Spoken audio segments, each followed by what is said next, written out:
Hey, yo, it's me, Pops Van Marmalade, and you're watching the Comics-Related Madness Network. So come get some. CromCon. CromCon.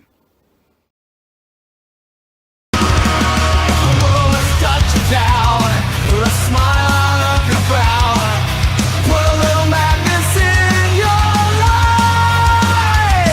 If life makes you out of shape and comics are your estate, put a little madness in your life.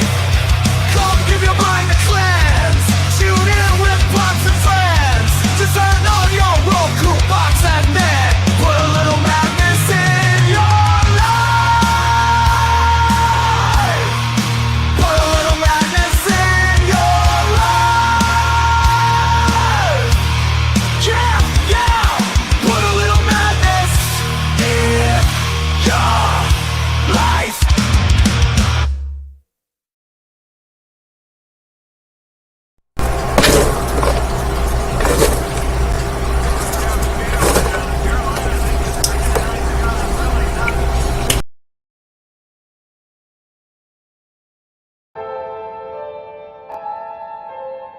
Fairview's coffee has mysteriously gone missing. Mayhem ensues when strange, coffee-craving zombies plague the city. Detective Mickey Potatoes, an overworked public servant, uncovers why ordinary citizens are losing their minds and how to stop the coffee apocalypse. But it involves the mafia. And when you're dealing with mafia crime families, nothing is ever easy. The mafia controls everything in the city, including the police, including him. If he breaks the mafia, they will break him. So, the city is without coffee. The city is burning before his very eyes, but he's powerless. Detective Potatoes has the power to stop the coffee apocalypse, but if he does, he could lose everything.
writer anyway.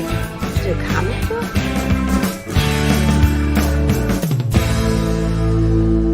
No, that's not it.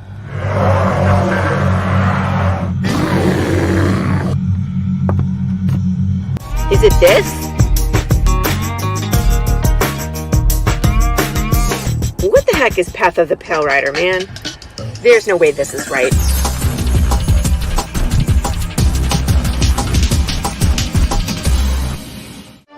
How about this? I have no idea. We're gonna rob a bank. Oh, it's this.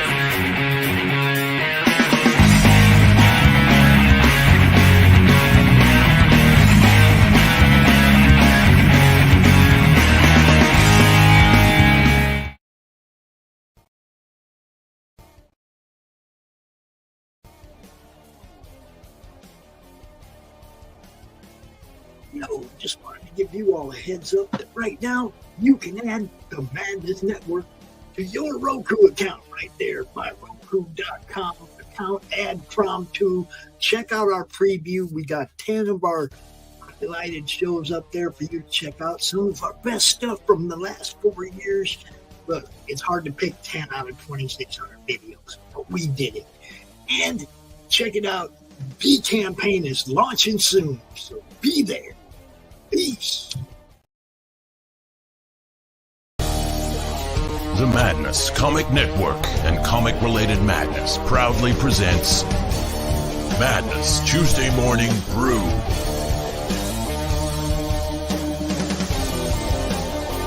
Tune in to our content on Comic Talk with Pops Van Zandt on YouTube.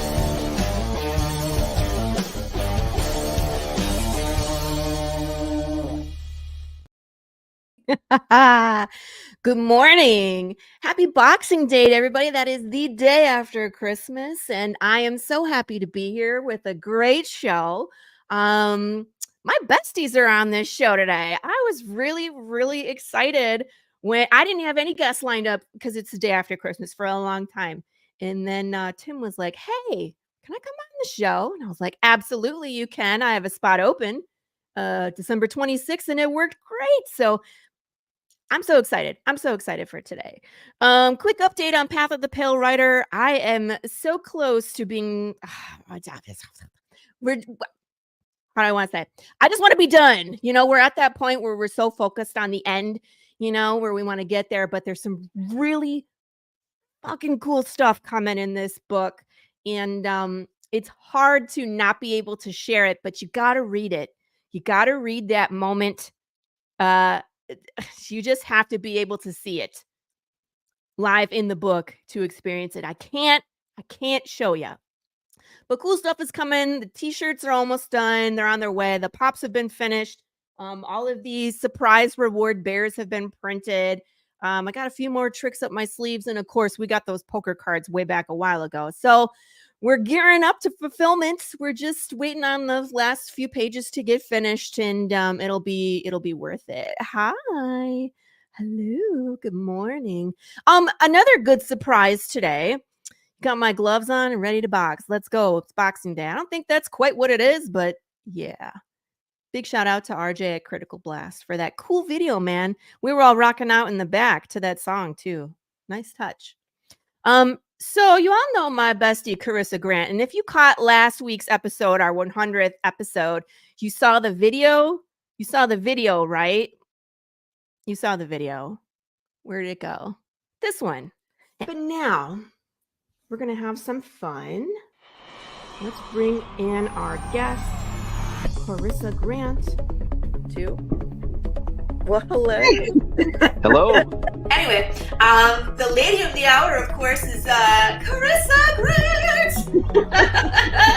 Hi, good morning. Hi. How are you? Waving hand. Carissa, good morning. Good morning. How are you? I'm fantastic. How are you? You said that while you weren't looking at camera, so I think it's not true. When you're like, for those of you who aren't familiar with Carissa Grant, I don't know, what is this, your 4th time, 5th time on the show? 6th time, 12th time? Carissa, hello, good morning.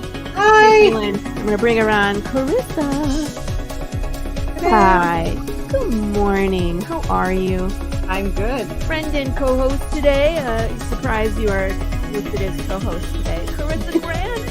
Hi, Bestie. How are you? Good morning. Woo! I'm good. I'm ready for my campaign to end. I wasn't sure if this was a video. This is your entrance. Nice. Awesome.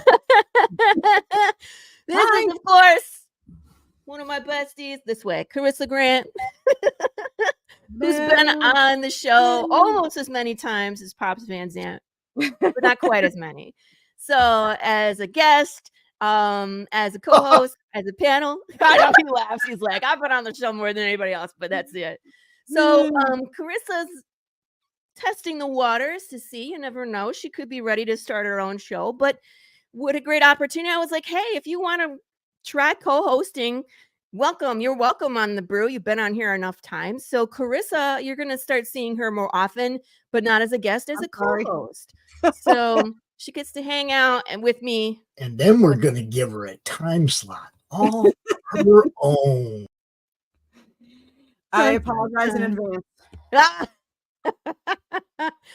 No, I think having a show is a great opportunity where you can do your own creative thing, meet lots of community, make connections, and also promote worthy chaos. I mean, it's a great opportunity. I have learned so much and grown so much just, in the few episodes that I've done of the Tuesday Morning Brew. Laurie, it's Glenn Fleming. How are you, sir? Glenn will be coming on the show as well. So very exciting, very exciting. So our guest today is none other than writer, creator, musician, podcaster, mastermind, villain. I don't know. Timothy Fling, is that enough things for you, sir? He's looking like Hey, I just got to say, first, I'm so excited to be here. It's nice to see Carissa, as always. For those of you watching at home, some of you know already, but I'm a little bit of friends with these two ladies, and I'm also a fan of their work. So we come by it honestly. But starting off, I want to say thanks for mentioning that I was a musician, right? Of course. It's something that's important to me, and you're going to see me lean into that this year. Oh, good. I got lots of questions for you. And this is really cool because, like I mentioned, Tim is also a podcaster. Both Carissa and I have been on Creative Cranium. I was on Holden's Top 11. They're both excellent shows. So I know he's like, villain. Shh. We'll keep that part a secret. Only a few of us know about that one. But anyway, but those shows are excellent. I love Creative Cranium because you gather such insightful people, and it's usually a small panel, like 4 or 5 people, but you have a topic, and those people that are on the show are generally knowledgeable about that topic. Right. It was, amazing. I wish I could tell you, Laurie, that I did this because I was so smart, but that's not why. Okay. It happened sort of accidentally. And as you guys know, we're always trying to find ways to broaden our audience and to reach new people that maybe haven't heard of us. Right. And I thought, well, we started out with Top 11, which both you ladies have been on, and both did a terrific job, by the way. For anybody listening, that is respectively Top 11 apocalyptic movies with Laurie and Top 11 disturbing makeup effects with Carissa. And it's a really good one. Definitely recommend you go back and check those out if you haven't seen them. But the thing about Creative Cranium, what I did, and like I say, it happened accidentally. I can't really take credit for this. I wanted to learn it too, right? And we kind of forget now that I was kind of the new guy, and also I'm not particularly beloved by the industry or anything. Lies. What? I only have a very small group of devoted fans, and we love you though. So you guys are the best. You guys are the best. The man has like 250 backers on one project. I guess that's I guess the numbers are actually pretty decent. But what I was getting at was, you talk to some of these heavy hitters, right? And I want to know how they did it, right? So what I do is, I invite them on the show and I start asking questions. And it's great because if somebody's watching and they, like, for example, one of the most popular ones was the shipping one. Right? Yeah. Like, who would have guessed that there was that many people who had questions about shipping? But I Right. mean, it's a common thing because like when I first started, I had no idea what I was doing. I'm like, how am I going to ship all these things? You know what I mean? Having never done it before, having never been in, in indie comics very long, it was like, oh, you needed to use like Gemini. A lot of people use Gemini, but there's so many different opinions about how to ship. Mhm. You know what I mean?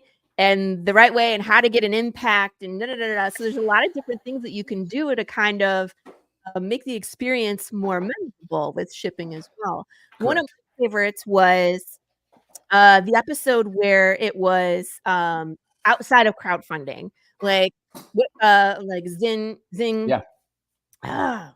Can't think of everybody that was on the Christian and Zing were on that Yeah. show. Yeah. And there's a few others, but that one I asked so many questions Yeah. because we're always, campaigning or planning the next book and we need funds to do that.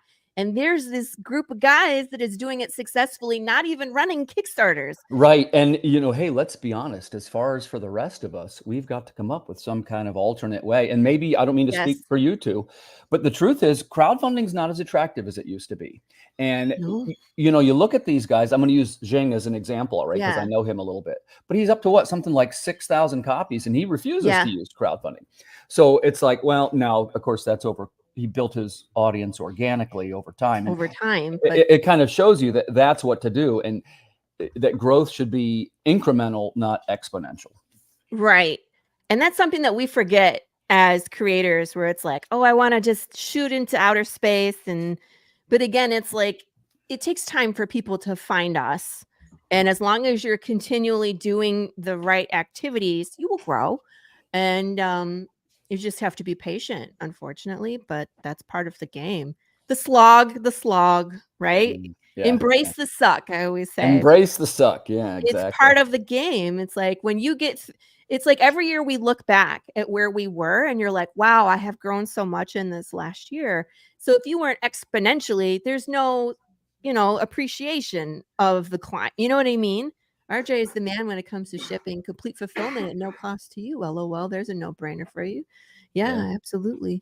Yeah, I'll give RJ a quick shout out. He was super nice to me when I was in the initial stages of fulfilling. This was actually number 3 at the time. And I ended up not using his service because that's right when I got COVID, if you guys remember. And I was out of commission for like 2 months. But a super guy. So if you guys are looking for fulfillment needs, shout out to RJ. Yeah, Critical Blast. Unfortunately, I have to gift wrap all mine. So at the moment, I can't outsource my fulfillment. But, you're you're a better man than I am. No, I'm not but doing any of that. You can go ahead and wrap them all up and ship them to him in one box, and then he'll ship them out. Oh, yes, you can. I'll fix that. So anyway, random guy that just popped in. You have to understand that's Pops is Pops. He pops into the show and then he'll pop back out. That's why they call him that. Right. It's part of the appeal of the Tuesday Morning Brew. Sometimes he'll pop in and sometimes he won't. So Tim, I'm so glad that you're finally on my show because now I get to ask you all the pertinent questions that have been building up over time. Because typically when we're on your show, we're answering the questions and not vice versa. So I have all of these live shines. Oh yeah. Sorry, shiny things. So I have a whole stack of questions that I have lined up, that things that I have been wondering about your creative process and music and Water Wars and all your other projects that has just kind of been in the back of my mind. And I finally get a chance to have your undivided attention so I can ask you. He's like, oh, good God. So I wanted to start at the beginning. Typically when people come on the show, I want to know their origin story, like how you got into comics, like what attracted you about it. Did you always want to do it? Something you fell into, stuff like that. So when I started at the very beginning, what is Tim's origin story? Yeah, what's the origin story, right? Well, I was saving a young boy from a passing bus, and I was struck by a radioactive canister, which no, it wasn't any. He became Daredevil or Teenage Mutant Ninja Turtles. Yeah, that was Daredevil. But in my case, I guess you'd say I was always a fairly creative person. But what I never was a successful creative person. Okay, and I guess some of you guys know I was a writer and stuff when I was in school. I was a published poet when I was 14 or 15 years old. I'm a poet, but that's like the least popular thing to be, so I didn't stick to that too close. And then from about the time from I was about 16 or 17 up until my late 20s, almost 30s, I was a professional musician. And by professional, I mean that I was in a band and we went on little mini tours and up and down the East Coast. And I've been as far north as probably Maine and as far south as probably Virginia. Never out west. And of course, that's just regional, excuse me. So it's not too impressive, but lots of people haven't even done that, right? So what did you play in the band? I'm the bassist. You're the bassist. Yes. Yeah. I didn't know we had that in common. I played the cello. Nice. I dabble in electric bass, but I mean, I could do a lot better if I practice. But that's awesome. So I tried to play the flute and couldn't make a sound, so I'm out. Unfortunately, the clarinet did make a sound, and that did not go well in my house, so I did not learn anything. So, clarinet's the worst to learn. Everybody's got to have earplugs. Well, I couldn't do the flute because I guess you have to like roll your tongue or something, and I can't. You have the correct embouchure. Yeah, I cried. I don't know what grade I was. It wasn't high school, so I'm okay. But I think it was like 2nd grade, 3rd grade. So it didn't work out. And then the clarinet really didn't work. My parents were like, "You really sure you want to play that?" I was like, no, I guess not. So yeah. Clarinet, man. Yeah. That's the worst. So what was the name of the band? There was a couple of them. The one that was the most popular was you guys familiar with thrash metal? If I said that, you know what I'm talking about? Kind of? Yeah. This would be along the lines of, we're talking, I don't really want you to know how old I am. No. Tell us how old you are. Okay, this would have been in the late 80s, and you'd have had the resurgence at the time of bands like Anthrax, Metallica, Metal Church. And you just took a picture I saw online with the Black Sabbath. Right. Cool. And that is actually part of my roots. Like I was back from the day. Well, actually, you might like this story. Yeah, I can remember sneaking up into my older stepbrother's room, right, and flipping through his album collection, right? Because of course, this, when you're that age and you're 13 or 14, you don't really know yet about Sabbath and Floyd and what would have been considered kind of counterculture. Yeah, part of the drug culture too. Let's be honest. Yeah, honestly. And I can remember pulling out Master of Reality, which is the Black Sabbath album it's a black album with great big purple letters. And I took it down to my room, and I had a turntable. And for those that are listening, if you know who Geezer Butler is, I put the needle on, and I said, I want to do this. And I put the album on, and I played it the whole way through, and I just mimicked everything that Geezer did. Now, I did know how to read music and stuff, but it's not quite as much fun. Hey, come say hi. I'm on TV. Don't be shy. It's my wife, Ping. Hi. What are you lovely? Merry Christmas. We always want to meet Tim's better half. Yeah. You'll get to see my daughter come through the Washington, D.C. big shop. She's coming through. Nice. So anyway, I'm learning how to play like Geezer Butler. And I had, like most musical stories, mine revolves around a girl. Of course. And her name was Tracy, and she was just adorable, and she was so sweet and so cute and so innocent. And she had these big brown eyes, and I quickly... Is that all the big things she had? I'm just curious. Because typically when you're that age, it's not the eyes that are big. That is you are naughty. You are good naughty. morning. I've had some coffee. Santa is going to put you on the naughty list. This is over. I don't have to pretend to be good anymore. I don't think that's plain coffee, but okay. Well, so, I met this girl and I kind of liked her. And of course, there wasn't much for me to stand out in those days. You became a bassist? Well, I already was one. I'd been playing for about a year or two. The bassist never gets any attention. Never gets any attention, right? Yeah. And hey, not worse than the drummers. Well, that's what my husband will say. So the drummers get no attention. The singer and the guitarist, those are the guys, right? Yeah. Well, they're like the stars, so I can remember, seeing her standing there after school, and I thought, man, what am I going to say to her? And I was nervous, and I couldn't quite work up the courage, I guess you'd say. I lacked some of the confidence I have now. Being in a band for a couple of years will do wonders for your confidence. So I started, she was in the school choir. And what they did is they traveled around to various churches and things in a choral group that had instruments and everything. And they had what they call a touring production of a show called Godspell. And did you know what that is? Mm-mm. Okay. It's nodding along like, yep, following It makes it so well, though. I realized that, well, there was two that came out at the time. One was called Godspell and one was called Jesus Christ Superstar. I actually know. I know that one. Okay. Godspell. Yeah, I was gonna say it was actually very famous, but to make a long story short, what it is, they use sort of like rock songs to give Christian messages, and they're, by the way, they're very well constructed songs. It's a little Broadway-ish, right, Carissa? It's not really, it's not necessarily too rock, but there's walking bass parts and like very, very musical. And one day she came up to me after school, man, I remember it like yesterday. And I'm standing there by the bus with my foot on the wall, trying to look cool, right? Because I see her over there. And I don't know how cool I looked with my members only jacket and my aviator glasses. And I used to wear a little necklace that was a lightning bolt, like total nerd, right? Like, oh, it's so cute, Tim. I can just imagine you. everything a girl wouldn't want. I had it all in one package. And then she was very sweet. She said, "Hey, because I moved around a lot. Maybe people don't know that too much. I went to 4 different high schools. Oh my gosh. Yeah, and so I had been there maybe 6 months, and people were starting to know me. And she came up to me and said, "Hey, I was talking to the guys. Are you the one that can play the bass guitar?" And I said, "Well, yeah, I can actually."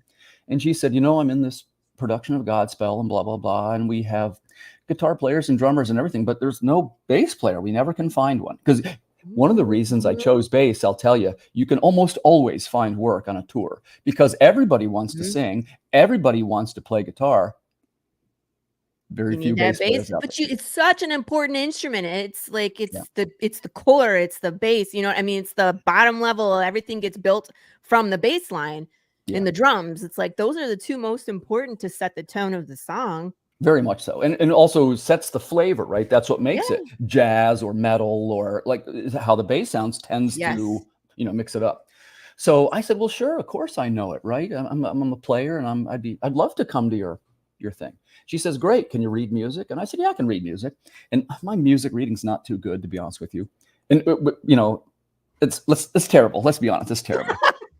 So she goes, "Okay, here's the sheet music, take this," and then our first rehearsal's on Friday. And I can remember running home and I got the sheet music. Practice. I'm gonna be hanging out with Tracy. Like, I didn't care too much about it would have been a little bit of a stretch to say that I was a Christian in those days. I'm more of one now. But so I said, "Yeah, I'll give this a shot." So I go home and put the sheet music on a little stand. And for me, I suss it out note by note. I'm like, boom, okay, boom, boom, okay, boom, boom, boom, turn the page, boom, boom, right, okay, perfect. Yeah. So it was taking me forever.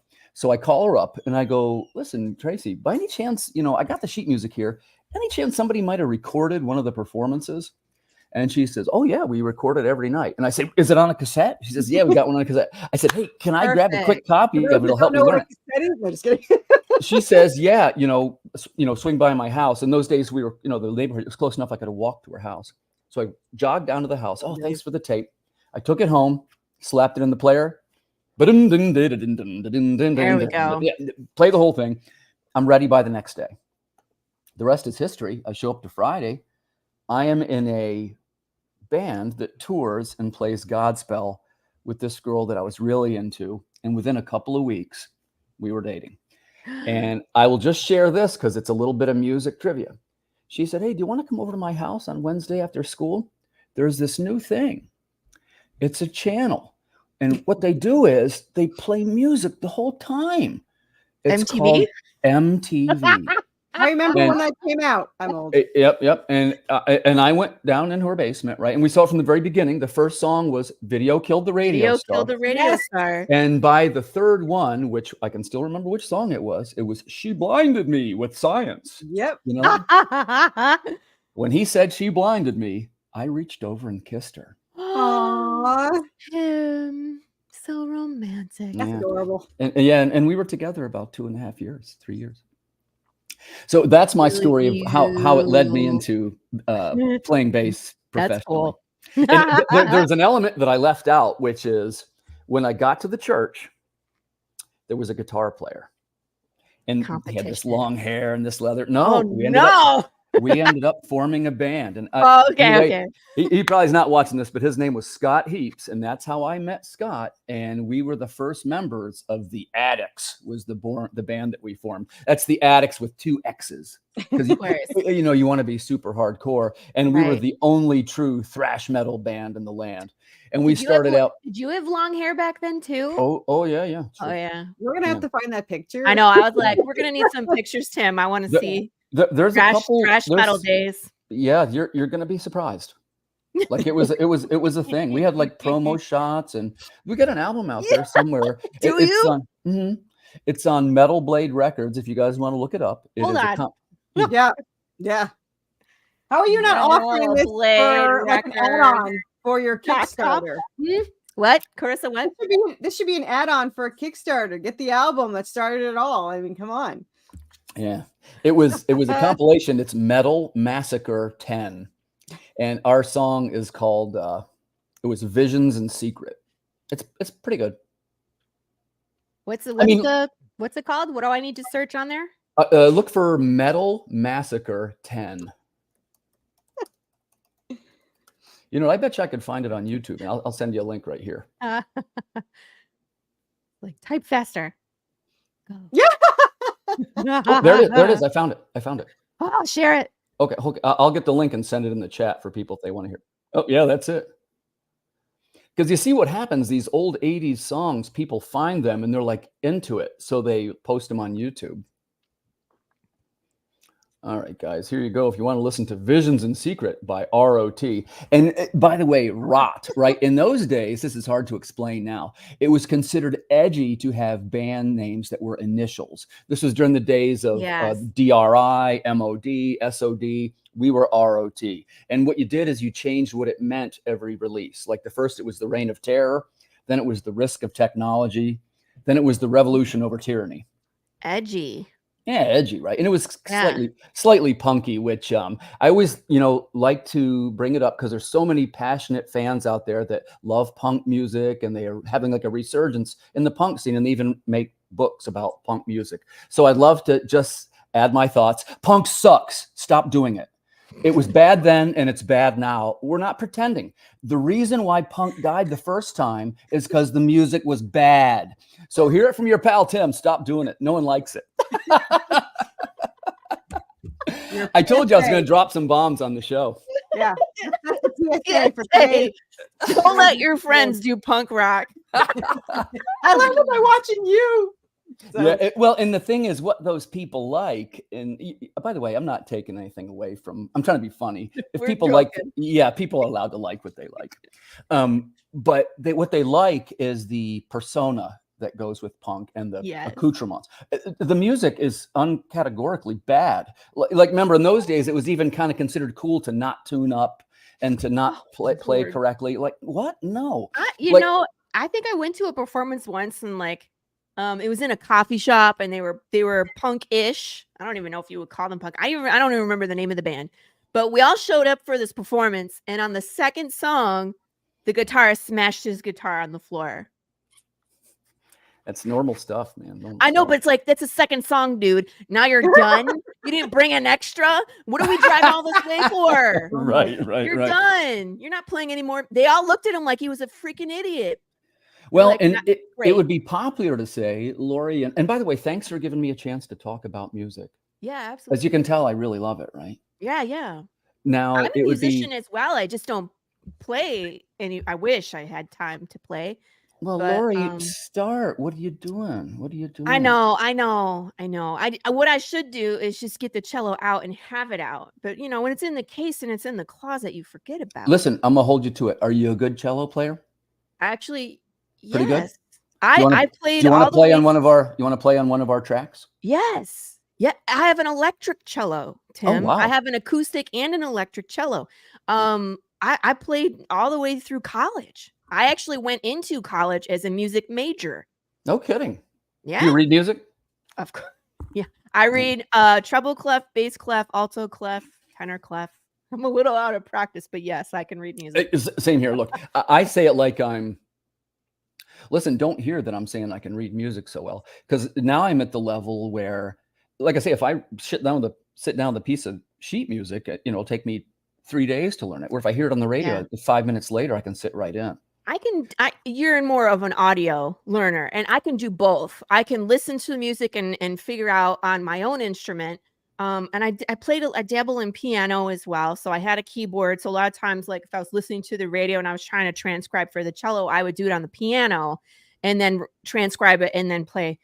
One of my comic books, I wrote music in it. It's an Easter egg. It's the Good, the Bad, and the Ugly soundtrack. Oh, Woo, I know it.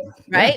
But Sergio nobody Morco. knew what it was. So I also put the QR code because I was like, I did a beta test. I was like, all right, tell me what this is, everybody. And everybody's like, happy In the ghetto. Well, and I wanted to. I know people are. Rickrolled them. That was the perfect opportunity for you to Rickroll everyone that read your comic. But That's a good one. No, I rickrolled them on the third one. Okay. That's good. On the cover, on the back cover, you know how we do all the riddles? And I had all the QR codes. The very first one, if you QR code the first one, it's a rickroll because I Nice. have a sense of humor. It's funny. So Look, it's been people like to say things like, well, hey, what's up, Quentin? People like to say things like, well, the punk rock and metal are cousins and they're so similar because of the aggression in the music. But yeah, that's not true, and it's not even slightly true. And I'm going to tell you why. Why? The origins were separate, or no, the origins are right there close together. But Yeah. the thing about metal musicians, to a T, they take pride in their musicianship. And what I mean by this, like if you sit down with a metal guitarist and you say something like, well, I'm looking for a Phrygian scale right there, or maybe something in a suspended, he'll go, oh, and he'll know what you're talking about. Yeah. Where if you say that to a punk musician, they'll go, what? No, I'm just going to smash it against it. Like they don't have the musical knowledge. They and don't care. It's the attitude. It's the attitude. And it was almost a badge of pride to make these terrible sounding songs. And people say, well, I don't like metal because they're terrible sounding. But the truth is, the musicianship on the songs, even most metal songs, approaches the level of virtuoso style playing. It's they are just technically difficult to perform. Right. And they're generally, and of course, there's lots of types of bands. There's lots of like in those days, it was considered cool to be what they call a guitar hero. And what they mean by that is that you could play these really impossible to play passages and very fast. And we had guys like Eddie Van Halen and Steve Vai, and there's just so many great players. We could make a whole list of just that. But the truth is that punk doesn't have anything like that. And there's no one that ever picked up an instrument and said, I want to play like that punk guy.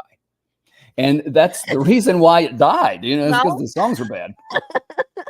There was obviously somebody, because they kept coming up with new punk bands, but it's just because hold on a second. Well, if you can do it, I can do it. Let me the clarify. answer is yes. You'd have to have no musical skill to do punk rock.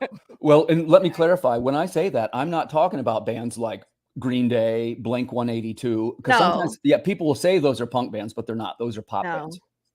Yeah, agreed. And their songs are actually pretty good. Usually, if they're around for a little while, they have some kind of skill. Yeah. Otherwise, they wouldn't still be here.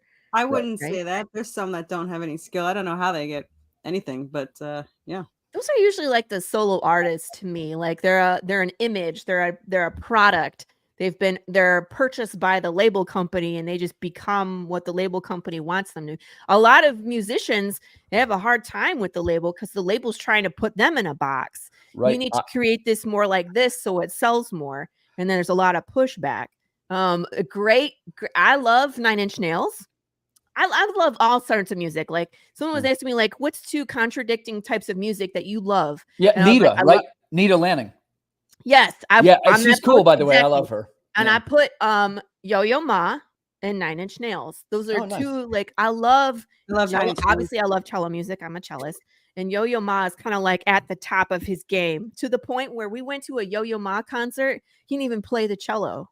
We paid money to see the most famous cellist in the world not play the cello at the concert. Was it like an autograph session or something? Or no, he played the piano, which I had no idea he could do. He talked about like philanthropy and all sorts of stuff. At the very end, he did play the cello, but for a majority of the the time we were there, he didn't. It was bizarre. And I've seen him. Yeah, What's that that? was me with Weird Al. We went to go see Weird Al to see Yeah. all the songs, and he didn't play any parody songs. See what I mean? Yeah, not all. Weird. But like some musicians, when they get so high up there, they're living art. They become something other than I don't know. There's something else. You know what I mean?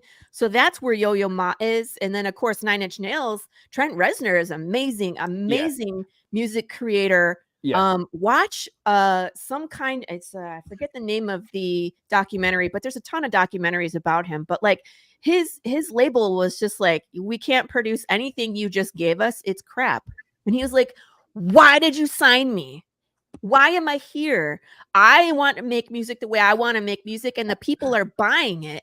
And so he made so much angry music because he had just so many problems with the publisher. A lot of the music, the angry music, is about the label because they were trying to conform him to what was already done, and he didn't want to do it. So same thing, like how there's a label there, like we all have Marvel and DC, and then he went outside of them, and now he has his own production company, and he just releases music to the internet, and people can buy it directly from him. Right. That's the goal, isn't it? For us It too. It is. So and there's it's a lot of connections with creatives across music and comics.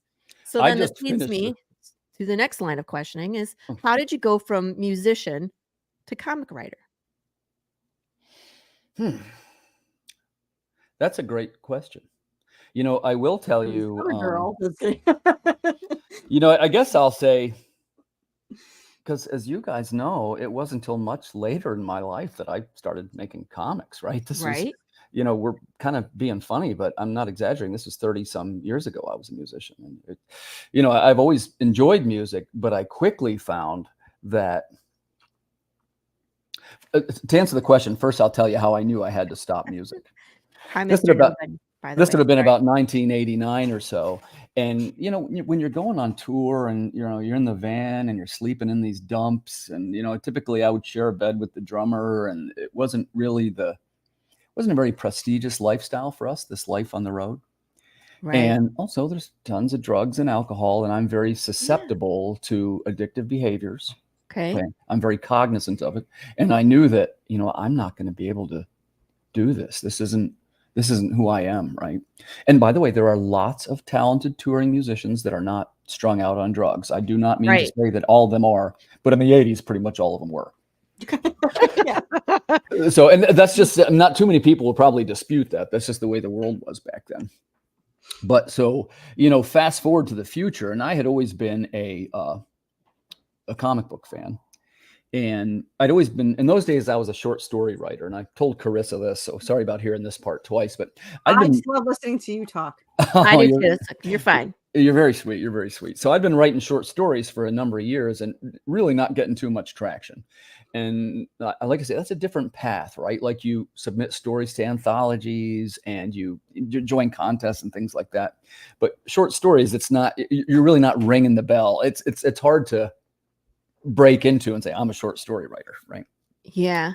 So in the meanwhile, this is we skipped over this part, but I've been in sales a long time, and that's what I did instead of being in the music business. And depending on your interpretation, some people might say I was successful in sales. Okay. So I fast forward to the, you know, closer to now, and I always wanted to have my own comic book store. It's a lifelong dream, right? And so we're going to open up our comic book store, and it's going to be the nicest one in town. And it has this great big sign, and man, we got signings and artists and all this cool stuff, and it's going great. And just about a year and a half into it is when I had my divorce. Oh. And my ex-wife got the comic book store in the settlement. What? Yeah. Why? Yeah. Well, that's how'd that work out? Well, you know, I don't want to. Yeah, you don't have to air dirty laundry, but that's I don't mind. Some of it you can answer without disparaging anybody. And I want to point out that it's not. Look, now it's in the rear view. Yeah, I just look and say, well, that's just something I did once. You know what I mean? But it'd be fair to say that was very painful for me, and I felt like my identity had been stripped from me. And Quentin's with us. What the? Yeah.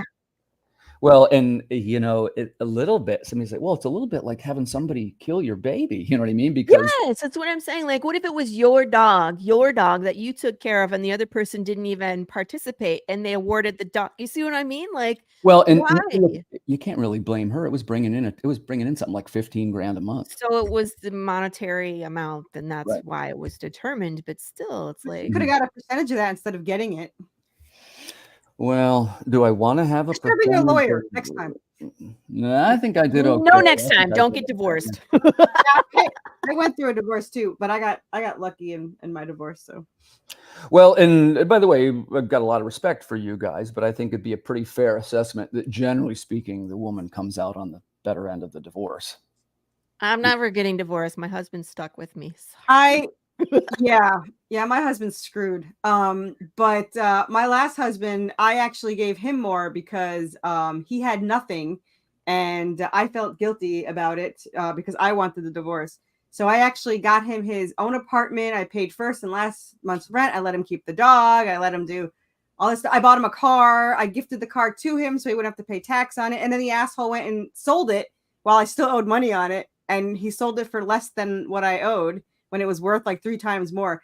We're on good terms now because my husband feels bad for him all the time. But back then we got in a huge fight in the parking lot because he comes with this rusty pickup truck after selling my Honda Accord that I still owed like $8,000 on, and he sold the Honda Accord for $4,000 when it was worth $12,000, and just so he could buy this rusted pickup truck because he decided to start hunting. So that was that fun stuff. So he definitely made out better with that whole thing. So. I'd say that's among the rare versions. Yeah, like I would say, generally speaking, The girl does win out. You're right. Yeah. We love Nita on this show. Nita, we love you. Your antics make us all laugh. And we I enjoy your have. content. By the way, since that came up organically, could I mention something? I Please had a do. little bit of a health scare about 2.5 months ago, and I dropped out of Facebook and I dropped out of podcasting for about a month. And there were only 3 people that checked on me. And it was Carissa, Laurie C., and Nita Lanning. Thank you, ladies, for your care. It meant a lot. Excuse me, but I checked on you, my Actually, friend. Pops did too. Yeah, not to take anything away from Pops. Yeah, I remember Not the taking anything girls. away. Yeah. That's You just got the him to way it pop in. Congratulations. Yeah. Shout out to Pops. He did check him. I didn't mean to take anything away. I was more trying to show love to the. I know, but I care about my people, man. You know, You I was do, you worried do, yeah. about you, and I was checking on you on the reg. Poor Tim. Back. We're glad you're back though and healthy. You Oh, look thanks. great. Yeah, thank you muchly. So Yeah. what happened was, so here's me. This is at this time I had moved to Florida, and I'm in the throes of this divorce, and it'd be fair to say it was pretty painful for me. I lost everything. Okay. Yeah. And you go through a couple of months where you're just feeling sorry for yourself, right? And or at least I did. Oh, life's over. I lost everything, blah, blah, blah. And of course, that's not really true. That's just the way you feel, right? Right. So one of the things I went back into writing, and in those days, I have a little bit of a connection to some animation through my cousin. He's a director. And I was writing what they call pitches for animated series. Okay. And what they do is you write a script that's very similar to a comic script. And then you submit it to a guy who's your pitch guy. And then he goes into a room full of suits, and he's like kind of animated, and there's music and stuff. And he tries to sell your idea to the group. And I did okay. My property, which is it is available in comic form, that's Socket, that's my title that didn't sell too well. But the truth is, this is how I learned to do it. So I'm writing animated scripts for Socket and sending them to these pitches. And in those days, it was for a TV network that's not around anymore. It was called Spike TV. I don't know if you remember Spike TV at all. I remember Spike TV. Yeah. Hi, Ronnie. Good morning. And what they were doing, they did a little bit of what you and I would probably call mature animation, which was there was one called Gary the Rat, and that was Kelsey Grammer. He had a TV show called Frasier. Yeah. And then there was one called Stripperella, and that was Pamela Anderson's. Right. It was like a stripper that had the powers. And then there was a reboot that was The New Adventures of Ren and Stimpy, which were coming around again. That's Bob Camp's property. He's a hell of a nice guy. I've met him a couple times. And then number 4 and 3 were going to get in. Number 4 was Socket. I got right to the line, and I was the one cut. I was bad. Oh, Yeah. come on. So Socket never got on the air, but I got some experience, and I got to write a little bit. I got to write some of the interstitials for the animated version of the Teenage Mutant Ninja Turtles. Yes. Yeah, that was kind of popular. I was going to say, this is the defining moment I can tell where you got bit by the bug. Right. And so by the way, all the dust settled and it didn't get picked up. So now here's me, right? I'm in Florida. I'm by myself. I'm depressed. My life's over. And I'm at a free comic book day. And that's where I met Martin Dunn, who I sometimes call the Godfather, because if it wasn't for him, none of this would have happened. And we were hanging out, and he had all these comic tattoos on his arm, and one of them was Miracle Man. And as I've told some people before, I'm a huge Miracle Man fan. And it's a little bit of an obscure property. It's one of the titles that broke Alan Moore into the big leagues. Yes. And I said, "Man, are you a Miracle Man guy?" I blah, blah, blah, blah, blah. What do you do? And he says, "Well, I'm a comic publisher. I represent CAE, and we make comics." And I was like, "Oh, wow." And I said, "I'm a writer, I write scripts and stuff." And I told him about being, rejected, which, in case it seems, it's fine. It's fine. Yeah. I want to say to people that are listening, hey man, being rejected is part of the process. It's like having haters, right? I'm a fan of both. And trolls. They show up. Yeah. And by the way, I'll tell you about my haters then too. I got a couple. Oh, good. So he said, "Well, we got all these artists over Tim here." Have hate. And it's one like, of them how is can from anybody hate Venezuela. Carissa? And how can anybody hate Tim? These people are like the nicest people in comics, but yet there's haters out, and I have haters too. Yeah. I don't know how it's possible. It's a thing. It's part of the world, right? Yeah. So continue. He goes, "Well, I got these artists and stuff." He goes, "Well, we're short on his writers." He said, "You ought to let me take a look at a script sometime." Yes. All right, cool, man. And we exchanged emails, and I emailed him the script for Socket, which, for those of you who don't know, Socket is it's a little bit along the lines of more like comedy, but it's an all robot rock band. It is a metal band. Comedy is hard to write. Yeah, it is. It is. The saving grace of comedy is if you do it poorly, at least no one will be laughing at you. Yeah. There you go. Ouch. Yeah. So, in this case, it's relatively easy to, this is one man's opinion, it's easy to draft a animation script into a comic script because they're already boarded, if you know what I mean. Right. I'm not sure how you guys write your stuff, but I board all my own panels, right? Novels. Oh, I have to write it first as novels and then put into panels. That's yeah. Where I was going with that is novels. Yeah, it's a very different experience. Well, right? I don't board Path. I did board, like I did the traditional comic book style for Psycho Sal. So yes and no. Sometimes I do, sometimes I don't. I am all for giving artists a little bit room for creative interpretation. But if you look at the greats, Alan Moore, Grant Morrison, Bendis, they don't do that. They board the panels themselves. The camera's over the shoulder. The next one's 100. It's very specific. Yeah. Yeah. Mine is more generalized than specific. I tell him what needs to be in a panel. I give him 4 panels. Bless you. I give him 4 panels, and then he turns it into like 9. He does his thing. So my artist, we have an in-between thing. That actually started off us being really Ronnie, because I was like, what the hell are you doing? But he knew better than I did, even though it was his first job. So it worked out. Unless I miss my guess, we'll change that, because that'll work against you. Yeah, sometimes. But I think, like with Marco has a degree in comics. That's what he went to school for. And for me, it's like I know some screen production and like angles and stuff, but a lot of times he comes up with much more dynamic ideas than I ever would. So a lot of times we'll talk through what's important in the script and like what I have in mind. And he makes it much more interesting than I could. Yeah. Well, I work with some of the greats in the industry too, but I that's one man's opinion. I wouldn't do it that way. I'd recommend to not do it that way. But gotcha. Circling back around is I send them the script, right? And I didn't think too much of it. Remember, I'm not anybody, right? I don't have any kind of name or following, and this is even I'm not even following anybody else. A couple of months go by, nothing happens. I still remember it like yesterday. It's almost Halloween. Sun's going down, man. Orange lights pouring through the window. My phone rings. It's Martin Dunn. Yeah. Tim, it's Martin Dunn at CAE. we're going to make your book. Are you ready? What? You're like, It no. was, it You're was a like, thrill, wait, what right? does that mean to me? What do I do? What do I have to think? You know, Right what do I now, have to and by the way, this is how I learned it, because in those days I hadn't done enough prep work, but maybe we can come back to that.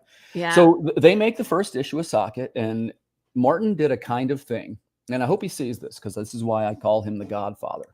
His company did a thing they called the Bullpen, and it was at his home in Brooksville, Florida. And I used to drive up there every week, and it was kind of like a class. You could sit in, and it was like 5 or 6 of us maybe. And, you know, colorists were there, and letterers and artists, and there was a couple of writers. But basically, you could get in, and people were making the sausage in there, and you could learn how comics were made. And there's me, nerdy guy. I'm sitting there with my laptop. Like, if you see these old pictures of me, it's me sitting there with my laptop, and I always look like I don't fit in, as you know. And I just No. look like the biggest nerd. And there's me. I'm at comic making school. You know, that's your imposter syndrome right there. Yeah. Thanks. I for mean, that's how we all are. Where I'm like, look at this I got it picture. bad. One of us doesn't belong in this picture, and it's me. But that's all internal. You look at the picture, it would be like, look at these professionals. Right, exactly. Well said, Laurie. Thank you for saying that. And you know, so I went to the first couple of them, and here this book comes out the other end. And Yeah. at that time, Martin was moving on to some new funny. things. He eventually, Sausage making comic book, whatever. yeah, you know what I'm It saying. works. Well, he ended up going into the music business, and he's a successful musician now. And That's You funny. went backwards. Yeah. guys said it. yeah, he was Right. the opposite of me, right? Yeah. And he'll be mad for what I said about punk music too. They're a punk.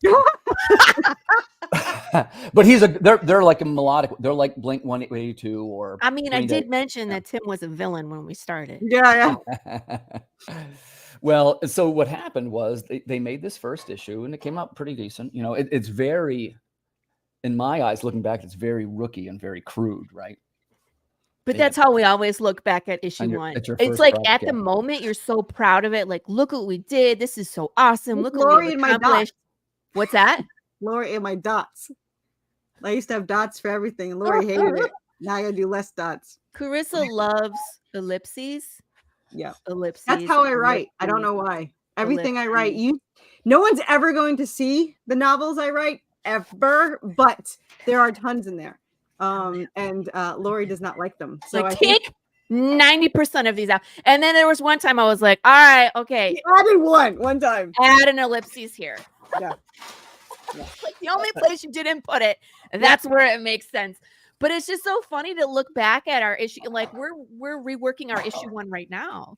You know what I mean? Where we've gone back and re-lettered, and we had Matt Chambers color it. So it's like you're so proud of it in the moment, and then when you get some experience, you look back and you're like, "Ooh, I could have done all of these things better." Well, you can tell I mine. have a statement I'd like to add to that. Yeah. Laurie, did you redo your issue one? Yeah.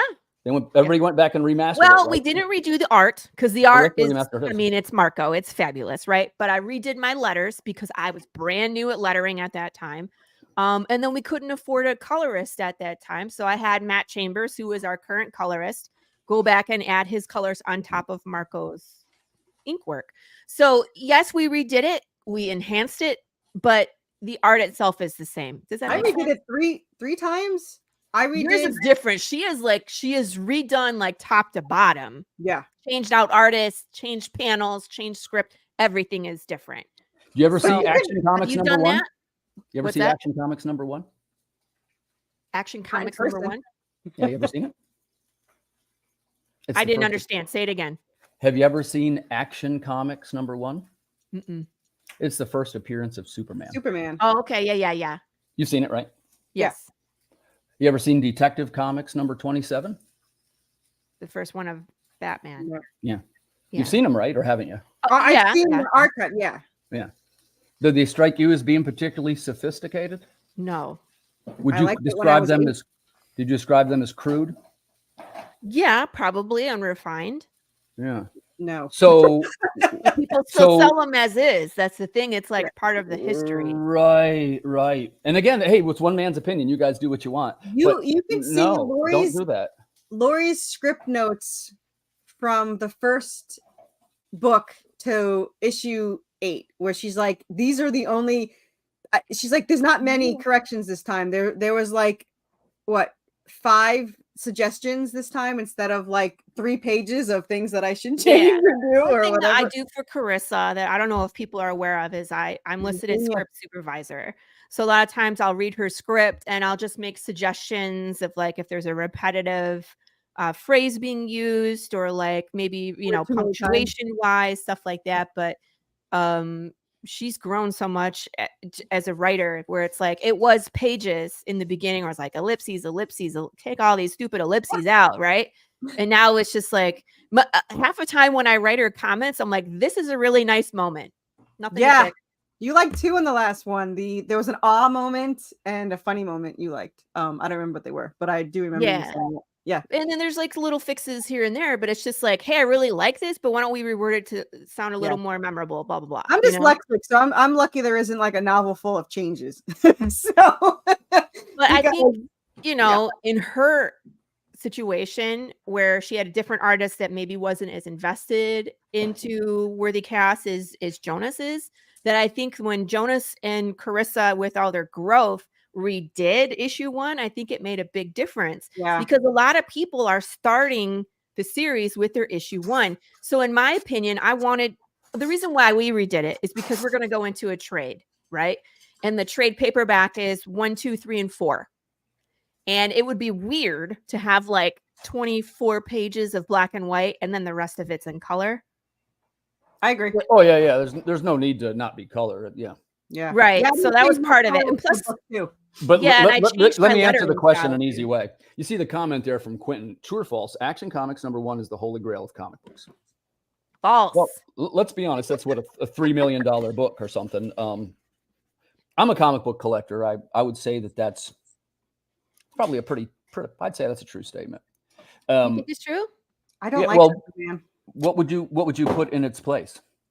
Does there have to be a holy grail of comics? Can't we Well, just if appreciate comics as an evolutionary process like everything else is? Well, Does there have to be a holy grail of film? He's asking you a question. So that's why I said false. Yeah. Because I don't think any one comic could be a holy grail. I think that comics in of itself is an evolutionary process. It's the growth of humans. It's how we see the world. It's how we see each other and conflict and heroes, and all of that is a very complex idea. As a comic collector, one that is a huge comic collector, that would be the holy grail. Maybe not our personal holy grail. Oh, as a collector, right. yeah. As a collector, that is the whole, that and the first Spider-Man, all the first appearances. I mean, I had the first appearance of Harley Quinn and it was stolen. So I don't have that. Yeah. Yeah. So mine was stolen. I didn't even know about it until like 10 years after, and I knew exactly who it was. Oh, mother. When I found out it was $900, like, oh, I have that. And then I was like, I don't have it. No, I don't. Yeah.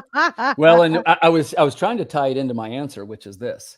Which sorry. is that if you look at people that have, they just finished Action 1000, right? It's at 1,000 some issues. It's probably closer to 1,200 now. Damn. But if you look at Action 1200 and then look at Action 1 with its crudity and simple panels and basic lettering, the crudity and the basic premise of it, that's what collectors love. They look back and they go, wow, look at how basic and raw and crude this is. Yeah, it's a little bit like, I guess the easiest way to say is that is actually what the fans like. They like to see the growth. But as a collector, wouldn't you also, what if they were still printing Action #1? They are still printing it as they're still printing it. Yeah, that doesn't count. But I have to say, like, I was really surprised that. So I had issue one, like the first issue 1. I had 50 copies made. I sold, I think, like 30 for Kickstarter. My very first Kickstarter that brought in $899. And I hadn't been on any shows or anything, so I guess that was pretty good. However, I still had 15? I have math. 20 issues left. Math. Math. And people, I didn't realize that people wanted it. So like I had been told that I need to post it on there, even though I don't like the art and I didn't like anything about it actually. They bought it. Part of the history. Yeah, they bought it. My mom framed it, which I'm so mad about. Whatever, she framed it, and people bought it recently, like as an add-on. I had it as an add-on, and people are buying the PDF of it. and people bought the printed version, and I'm almost done. I think I have like, I don't know, 5 left. I think, if even. I don't even know if I have that much. I don't even know if I have a copy. Well, I think that's part of the collectability. Like we're still printing the black and white original version of the comic of our issue 1, and we won't switch over to the color until after the trade gets printed. Right, that's the first secret. No, she's not printing it at all. Buy the trade. What? I said, you're not printing it at all. Buy the trade. You don't tell them. Well, no, it's not available until after the trade is available. Yeah. See what I'm saying? So if people want to see the color, they want to see it at all, they need to get the trade in one collection. And we will think about printing it afterwards for when we release issue number 5. But I would think people would prefer the trade, just because it's a whole it goes a lot. You know what I mean? Like, my story is one cohesive. It's not like issue 1 and then there's a finale, and then it's like issue 2 picks up and there's another you know what I mean? They're not standalone stories. Especially 3 and 4 are basically one scene. I was impressed with Mindstone too. I didn't think anyone would buy the hardcover. I was actually really surprised. I don't know. I figured they all bought it in single version. Why do you want that? I love the the cover. This is like, I read it like 4 times already. Like, I am obsessed with this book, but I just did not think that I was like, oh, these people. I didn't like. Usually, I bug people to be like, don't forget my Kickstarter's there. I didn't bug anybody because I figured they all had it, and I felt bad. So I actually did not like torture people to go.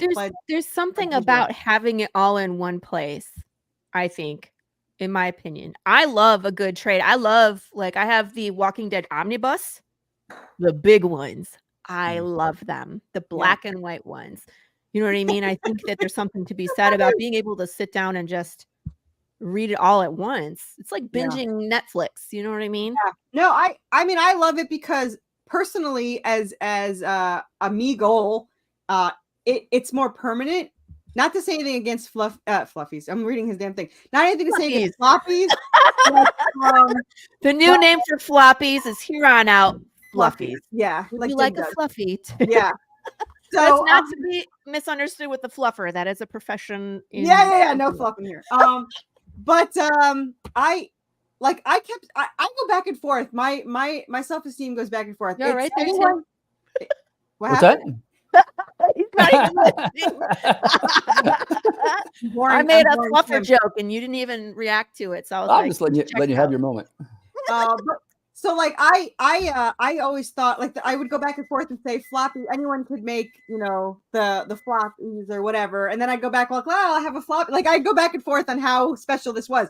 But when the hardcover came out, I was like, this is so permanent of a you know, you don't just I gave it to the actors from Supernatural. I would feel that they wouldn't throw it away, whereas I gave them one of the fluffies. They would definitely probably not. Yeah. But here's the other thing with the trade or the hardcover is that they can go in libraries, they can go in bookstores. Like Barnes and Noble is not going to carry a fluffy, but they will carry a trade paperback. Yeah. Right. So there's more opportunities when you do a trade as opposed to a fluffy. Now, I'd like to bring the conversation back here to Tim for a minute, and I'd like to talk about Water Wars because Tim, I'm like, so you write horror. I would consider all of these horror, but Tim and I both write in this post-apocalyptic world. And we talked about post-apocalypse before and how it kind of draws, I don't know, it just draws me, that whole genre. And I feel like Westerns was kind of like the gateway drug into apocalypse. But what is it? Like, tell us specifically the pitch for Water Worlds, and like, I want to get into that. Like, let's start talking about Water Worlds, and I'm going to bring in your kicks. I want to show people some cool stuff you got on there, man. Really nice. You know, I guess the first thing to tie it together, I should admit, like I'm talking about Socket. That was my title that didn't do well. Right? Yeah. So, right. And here's exactly what happened. We went and, you know, we made the first one with the studio, and then we made the second one. And I said, oh, I'm going to do this on my own. Cause now I found an artist that I wanted to work with and a colorist, cause I had learned how to do it. Right. And right. I didn't think that having a publisher helped me too much. Cause I noticed that, you know, marketing is one of the biggest parts, right, of the book. And I didn't, and again, I'm not ripping on them, but it wasn't like they were putting my book on the front page of everything. And so I said, well, I'll do one on my own. And I made number 2, and then I was starting to get a little better at it. And we started number 3, and that came out pretty good. and we just went back and we said, let's start to remaster number 1. And I'm going through it and I'm redoing the colors and illustrating the pages and this and that. And I'm looking at it. And that's when I went, you know what? Why am I doing this? This is the one that's not selling very well. I'm investing time like propping up the house and fixing the foundation of a house when really maybe what I need is a new house. Yeah. So I said, you know what? Let's sit right down. And I said, and I can remember talking to a couple of the artists. I said, let's do this. Let's hire the best artists we can afford. Let's do the best stories we can make, professional letter, professional design, and we'll just make the best looking book that we can do. And that was Water Wars 2288, number 1. That was 2019. What year was that? When 2019. It was about 4 years ago. Oh my God, 2019, 4 years ago. Don't focus on that. I know it's like someone was like, we're Johnny the Machine Hughes was on last week and he was like, we're reviewing books from 20 years ago, and that's like, in the 1990s, and I just about left the show. I was like, good night everybody, tip your waitress, I'm old, bye, click. 20 years ago, man. Yeah. Anyway, so sorry. We took it to the convention. That was Baltimore Comic-Con at 2019. And of course I was promoting, and of course I just got my little table. I've only got 4 books. It was 3 issues of Socket and 1 issue of Water Wars. And right away people were like, what's this? What's this? It was very well received right away. And I can remember like Source Point Press guys came up, and there was a couple of publishers and they were like, hey, this is really good. Hey, would you consider Broken Icon? Would you consider submitting this to us? And that was the first time when I went, man, I don't think they're doing any better than I am. I'm just going to make these myself. Right. And then so we doubled down, number 2, number 3, number 4. Then we started the Chronicle series. Like every time one was successful, I would double down and make another one. Yeah. And then shortly after that, about a year after that, I discovered Kickstarter. And the first Kickstarter was, it's the Hunchback book, which is also very well received. And that's been published through Antarctic Press as well. And but right away, people are like, whoa, this is really good. You know what I mean? So I started getting a little bit of traction, and, you get in the previews catalog and everything starts to sort of get a life of its own. Right.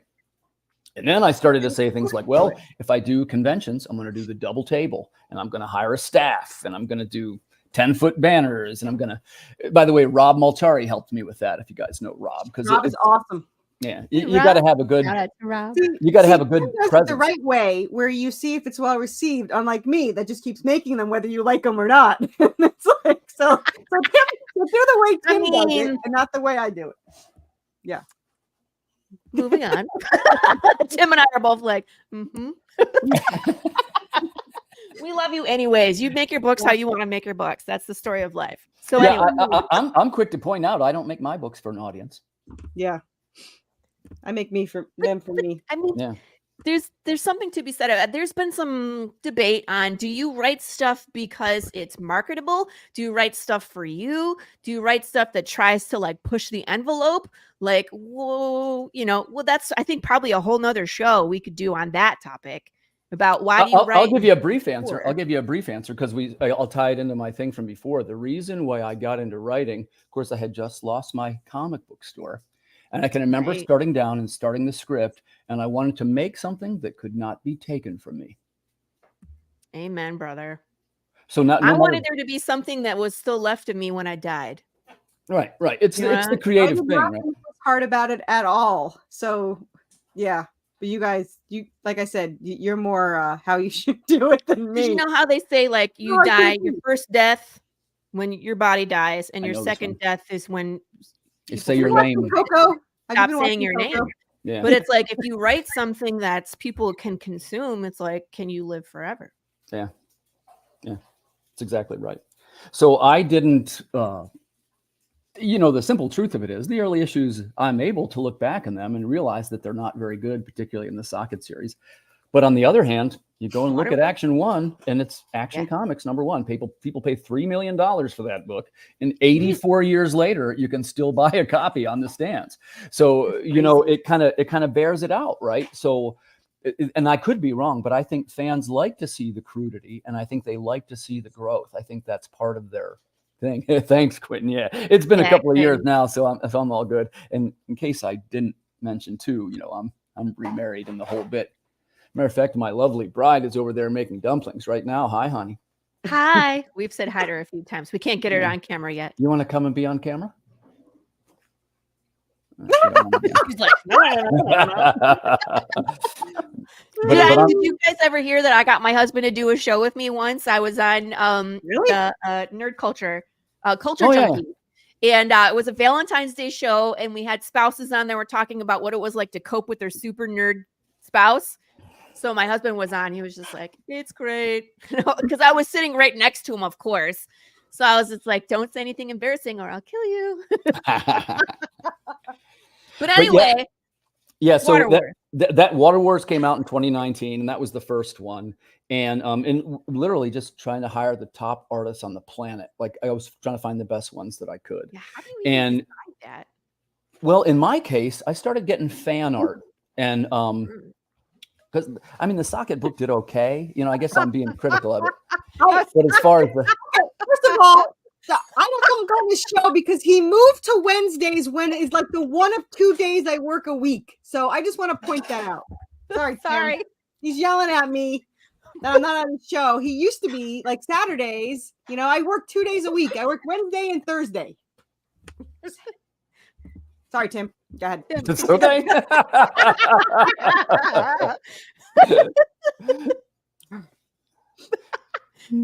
He lost his train of thought now. No, Waterworld 2019. I remember.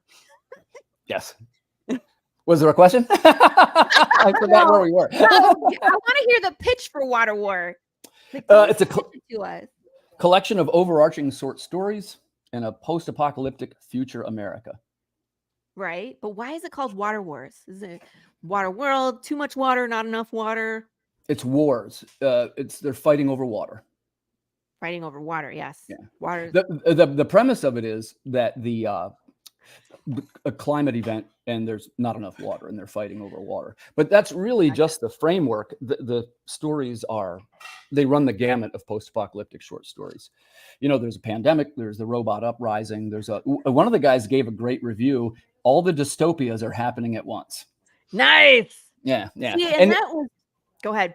That's okay. You can ask. No, I was going to say, like, what part of post-apocalyptic like shows up in the story? Because we've talked about, I mean, like when I was on Holden 11, the top 11, we talked about so many different apocalyptic movies, and it's like sickness, zombies, food, war, government, resource. Like it could be any of those things. So, what specifically leads to your post-apocalyptic world? Is just war in general, or is it climate, resource? Climate event. On the very interior of the front cover, there's always the map, right? And the map shows you what happened and where it happened. And the idea is that there's this climate event. It's a coronal ejection, a solar flare. And the solar flare contaminates the water. So basically the setup is quickly the government tries to seize all the fresh water sources and water gangs spring up. So it's a battle between the government, the corporations, and the water gangs. Yeah, because if there's no water, there's no life.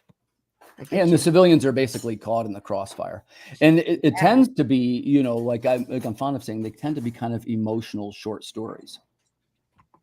Gotcha. Like the climate event and all that is really just sort of in the background, right? Like for instance, we'll use the one, like in our version, New York City's underwater, right? Because of the robot war. And the gist of it is there's this terrible war between humans and robot kind. They're trying for democracy. This is the robocracy. If you follow the book, the robocracy is seeking independence. So they declare war on the human race and declare their capital in New York City. Well, of course, the humans command bombs, missiles, blah, blah, blah. The robots detonate a mine underneath the Earth's crust to let the ocean roll in. Because robots don't need grass. They don't need food. So they just drown all the humans, right? Damn it. Yeah. So that's the setup, right? That gives the idea. But that's not what the story's about. So what the story's about is there's this sea captain. It's his job to patrol the corridor, and he's looking for survivors. Well, he stumbles across this survivor on a raft, and it looks like Marilyn Monroe. Oh. Right away, he starts falling in love with this woman. And of course, it's a trap set by the robocracy to find the subs. And of course, she turns on him, and there's a battle right at the end. And it's really cool. There's Shakespeare quotes and there's poetry in it. But, you know, it's easy to say, well, it's not really about the war too much. It's about the poetry quoting Captain and robot Yeah. Marilyn Monroe. It's the small moments inside Yeah. the bigger war. It's a love story. Yeah. Ooh, I love that. I love that. So I just wanted to show everybody Tim is actively campaigning. There's still 9 days left on this campaign. Let me just grab this short link real quick. I'll drop it in there. Thank you very for much. you. We're gonna go through it. I would love to have you walk us through the clip. We're gonna play the video. We're gonna kick the tires and look under the hood and all that good stuff. But Water Wars is just an amazing. It's just the art. Your artist is amazing. Carissa has used your artist for covers, the scratch or no scratch cover. I would love a cover from I'm that. doing another one with zombies. So I mean, let's start at the top. Let's play the video. Okay.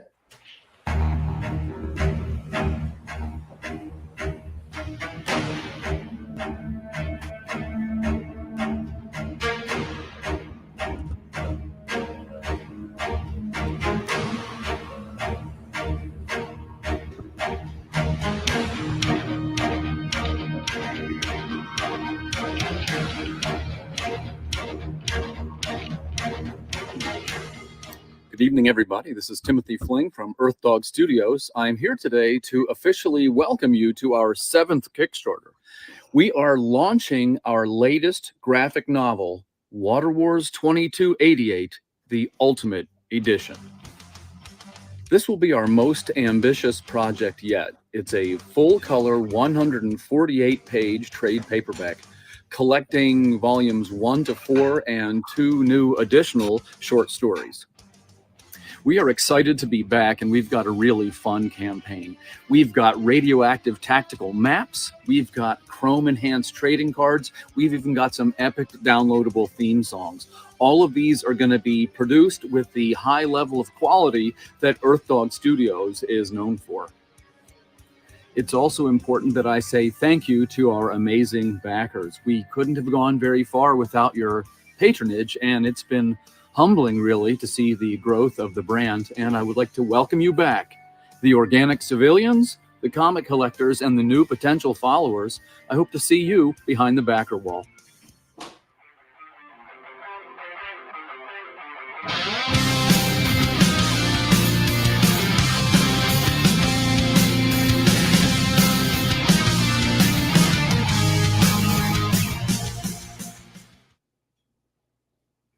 Don't miss out. What? Don't miss out. I love the Kickstarter message. I love it. I love it. What I also love is your music at the end. So how much of your musical influence ties into Water Wars in your comics? Because there's got to be some overlap. Yeah. We write all our own songs. See, that's amazing. Because I think one of the things that I struggle with, Laurie, you and I talked about this. I have terrible luck with, of course, with YouTube and stuff. They're so stringent on any kind of musical stuff these days. Yes. If I didn't write the song, I don't use it. Yeah. It's tough, man, to find anything. And sometimes I will use like copyright free this, that, and the other. And then 3 years later, guess what? There's copyright on it. I'm like, what? This is from 3 years ago. Yeah. But it wasn't copyright then. But now the person wants credit for it.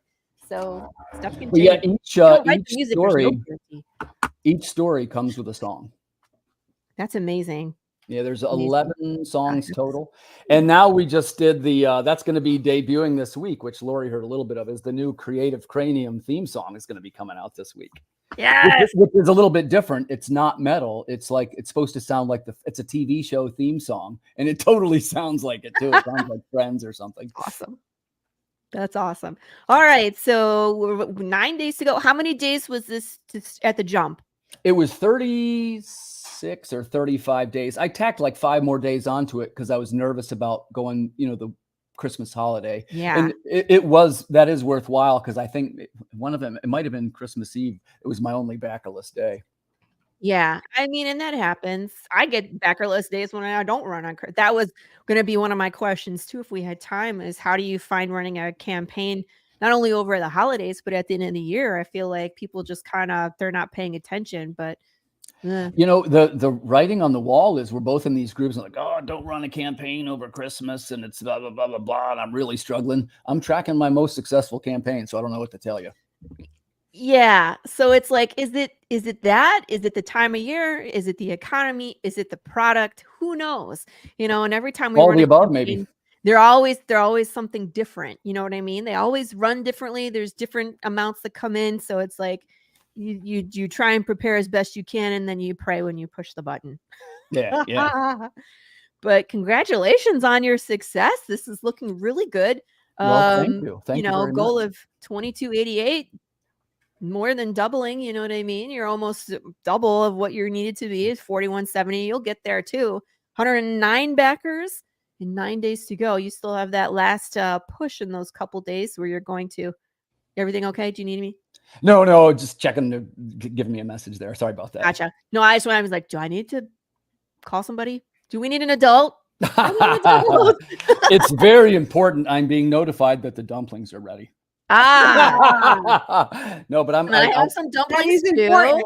You can. I was you like, really man, them. homemade dumplings. We're going over to Tim's house. Okay, you need to share these dumplings with my friends, honey. Tennessee and Texas. Transport them. It's like teleport. All right, so here we are in this. Let's take So a yeah, look. essentially what we have here, this is, people have said to me things like, you guys know Travis Gibb, right? Yes. Of course. He says to me things like, and he's correct. He says, look, you know, the fact is you've got so many issues and stuff, and it's kind of a broad product line. It's somewhat difficult to follow, right? Because there's 4 issues. You got the Chronicles. There's 2 issues of Chronicles. You got 4 issues of Water Wars. You got the Planet Comics stories with Antarctic Press. You've got I got one in Russell Nolte's book. It's so much material. Yeah. So for the first time, this is everything together under one roof, right? That's so awesome. and it's a 2-volume set. So if you buy the 2288 and the Chronicles, you effectively have every story that I've ever written for the Water Wars series. And if people like lore and they like connectivity, they are all loosely connected, as we've described. But the thing that's different about our universe, you could take that book, you could open up to page 48 and read just one story, and it's a story. It's not too different. It's a little bit framed after the works of people like Richard Matheson, Isaac Asimov, Harlan Ellison. If you love all those names, you will love Water Wars.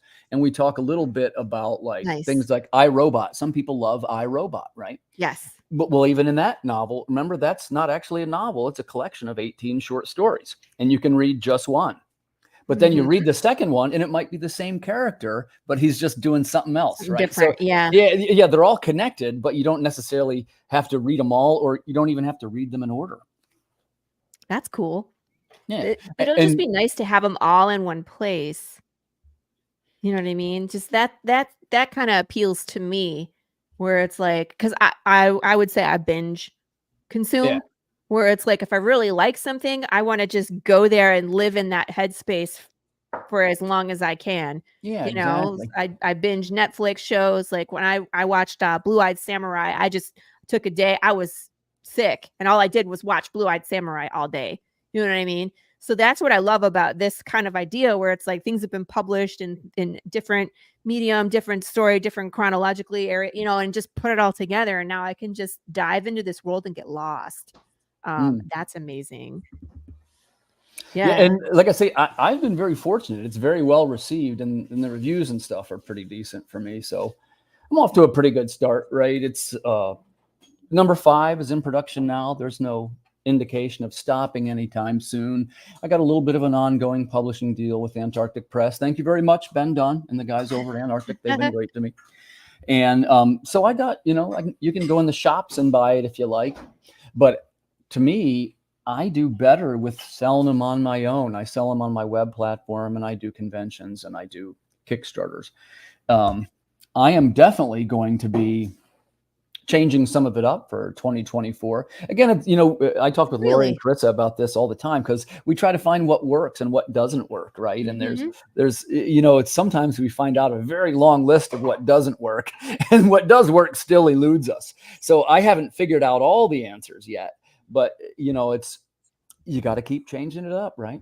Yeah, and I think that's part of the answer, is to be willing to change and willing to do willing to throw spaghetti at the wall and see if it sticks. See what sticks, yeah. And if it doesn't work, we'll change tactics and just, constantly evolve. But it's the evolving it's hard because you're constantly looking for answers and testing and pushing. It'd be very easy just to be like, okay, I have my website. I'm going to put all my effort into my website and that's it. It's just one source, but that's not the reality of that we live in indie. It's constantly changing. Even social media is constantly changing. So we have to adapt to what's going on. Right. Tell me about this picture with Citizen 0313. She's Citizen 0313. And this is, I guess I'll start by saying one of the elements of Water Wars is they tend to revolve around female protagonists. And this isn't me making some kind of political statement or anything. It just happened that way. And people liked it and we leaned into it. So if you like things like Imperator Furiosa, Ellen Ripley from Alien, and you like sort of like strong, badass female characters, you're going to like Water Wars because that's the gist of it. Yeah, and they right, me and Chris are like, we're there. Yeah, and they're also, if you read the stories, they tend to solve the problems with their wits. It's not like her ongoing battle is she's always trying to do something without shooting anyone. Yeah. Like in number 2, she shoots somebody and she's like, I don't want to do that again. There's got to be some better way, right? Because there's still, the world's terrible and it's the apocalypse, but they're still human beings. Right. So that's the wrestling. And it's often about how do we solve the problem without shooting each other? Because it really, that's what a lot of stories become, is gun battles in them, right? Yeah. So, in my case, there's no powers. Nobody's got X-ray vision. It's not really superheroes necessarily. They're just trying to survive. And we do have sci-fi stuff, like there's robots and you can have cybernetic parts, but it's not, my superpower saves me. We try to make it not that, Yeah. So people have to rely on their human nature and wit. Yeah. And this one, the image that we're seeing there, that's from number 2. And the idea is that it's it's a government camp. They're called nests, National Emergency Settlement Territory. Nice. Yeah, we love acronyms. Yes. And she gets rolled in, and her father is a famous scientist. He's an inventor of this. It's called the neural harmonic, which is a device that can be used to control artificial intelligence. And she's the only one that knows how to use it. And that's why she doesn't give her correct name. So she's stamped by her DNA, like people are scanned in by their blood type because of this pandemic. So they tend to have numbers. Right.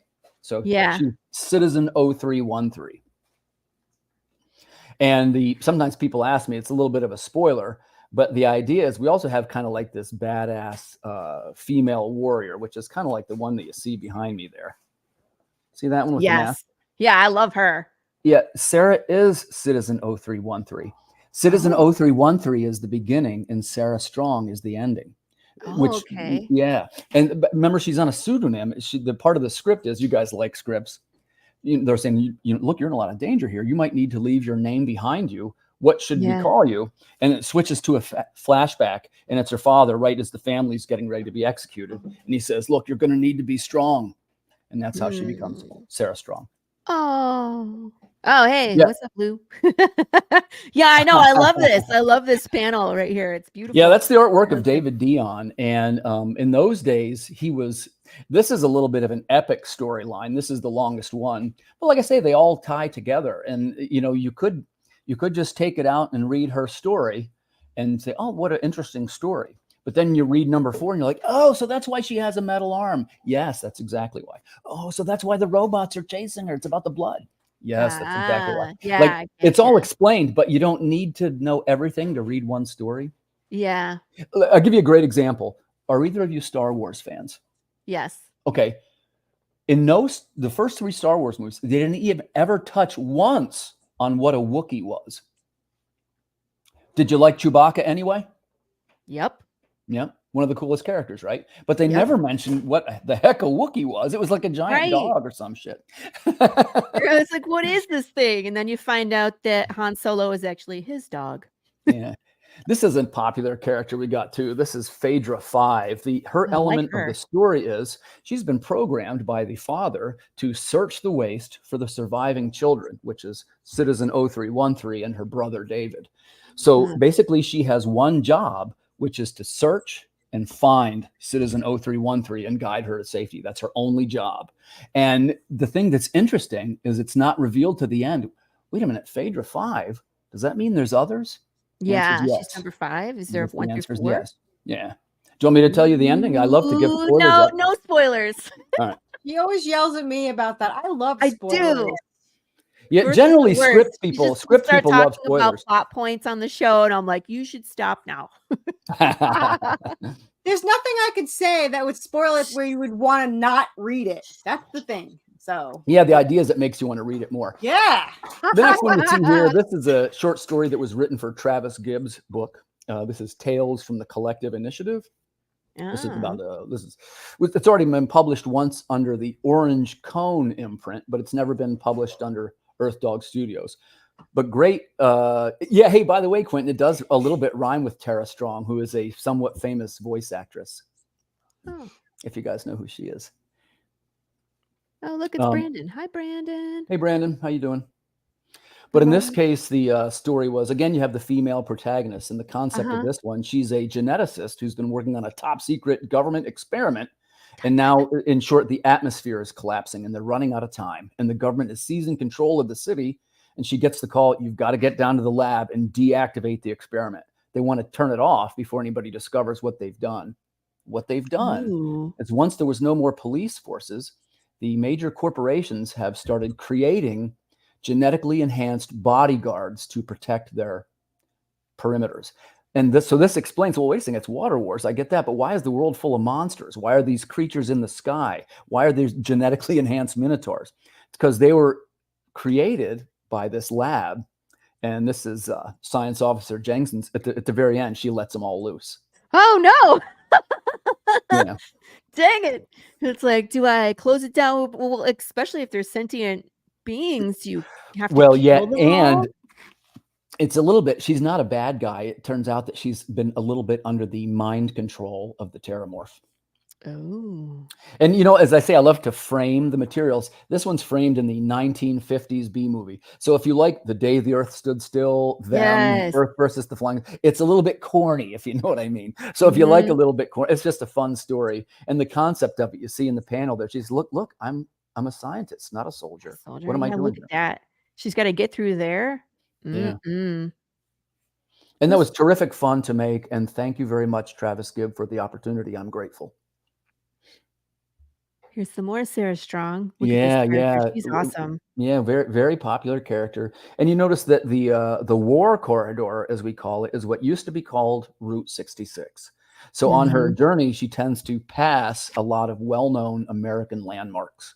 That's awesome. Yeah, right. And it's things like one of them, it's the Washington Monument, and then there's the St. Louis Arch, and they're all destroyed and everything, but you can tell that you are in America. And I like that too. I do that in my own story where it's like if you pay attention to where the character is, you can figure out where they are in the country, and that you might even be able to logically put together where they are going based off of their situation and what the story is telling you. So it's interesting to see like where she is going and the things that are in the background and how the world is kind of treated it, you know what I mean? In the meantime, that things have fallen apart. I love her outfit, by the way. We should definitely I don't have red hair, but we could probably play that. Yeah, that was designed by Bruno Lima, and man, he has just done a terrific job, and I gotta recommend him. He's been a terrific addition to the team. Yes, we have co-host Carissa Grant on today. Max, good morning. Hi, Max. And now remind me the name of the cover artist here. This is Erwin Arosa. Thank you. Amazing. He's probably, out of all my people, he's probably, if he's not number one, then he's definitely in second space as far as the number of pages generated, because he does interiors also for me. Just amazing work. I would love for him to do a cover for me too, because I told you amazing. He's fun to work with too. He's a super nice fellow. I send Laurie all of these. You got to get this person. I know. I have a list, and it's like, of course, we're doing a trade paperback next, so we're only going to have one cover, which of course will be Marco's. So people are like, "Hey, can I do a cover?" And I'm like, "Maybe talk to me in February, March, So maybe. I have enough covers. I literally have enough covers for all the variants for 2024 and 2025, and I'm still buying covers because I just don't know how to stop. I know, because I'm putting all the trade dress on them. I know, where I'm you are. sorry. She keeps Yeah. sending them to me like, you can do this one too. And I'm like, girl. And I only have like 2 covers per, well, 3 total, 2 variants per issue. But That is not true. Lies, Carissa. Bold lies from you. No, the only time that I'm gonna have one different one is issue 5 of well, what is it? Issue 14. I lost track. 12. Yeah, 12 of 12 is got an extra cover because somebody did it for me. But no, I only have 3. Which one did I have more than 3 besides scratches? No scratches. That doesn't count. Yeah, but you do that kind of stuff. Like you have 2 people color the same one. I And I'm do. like, oh. Because I have a problem with, like, I can't tell when the color, like, I don't know. I have a hard time telling which color is better. I'm horrible at it. So I'll pay like 4 people to color it and then be like, I can't decide. So Stop it. everyone. Anyway. So what do we have broken down here? You have by volume? Like what? Yes, what I thought it material might be interesting to. Well, what's a good way to put this? Yeah. Man, we can all make great covers, right? But I'm always interested in seeing the pages because that kind of shows what the interior is going to be like. Oh, so in this so case, important. I divided it up by volume. So Okay. it just gives you a little bit of an inference of what kind of material is in the book and what the interior looks like, right? Gotcha. So the Is there first a little volume. bit? Was Go there ahead. different artists on every volume? Is that? It's a little bit of a mix and match, I guess you'd say. Gotcha. Okay. They got a team graphic coming up over the course of 4 years. There's been 18 of us. Wow. Bonus story. Love it. Oh, also the band story. Let me What's explain what that this? means. When I submitted a story, this is for Russell Nolte's Cthulhu is Hard to Spell. And I wanted to write a Lovecraft story, and he does these great anthologies, and they're very successful. Thank you, Russell, for the opportunity. And they recruited me sort of, and I was going to be the sci-fi story in the book, which, man, awesome, right at my wheelhouse. So this is our Lovecraft short story, which is Error of the Last Acolyte, or as we sometimes call it in the house here, Water Wars 3288, because it's 1,000 years in the future. Aha. And the premise of it is that 3 monks summon an elder god and sort of receive a terrible surprise. And to make a long story short, the story was kicked back the first time because we did a female Lovecraftian goddess. And when she comes bursting through from the other dimension, she didn't have any clothes on. Dun, dun, dun. So No!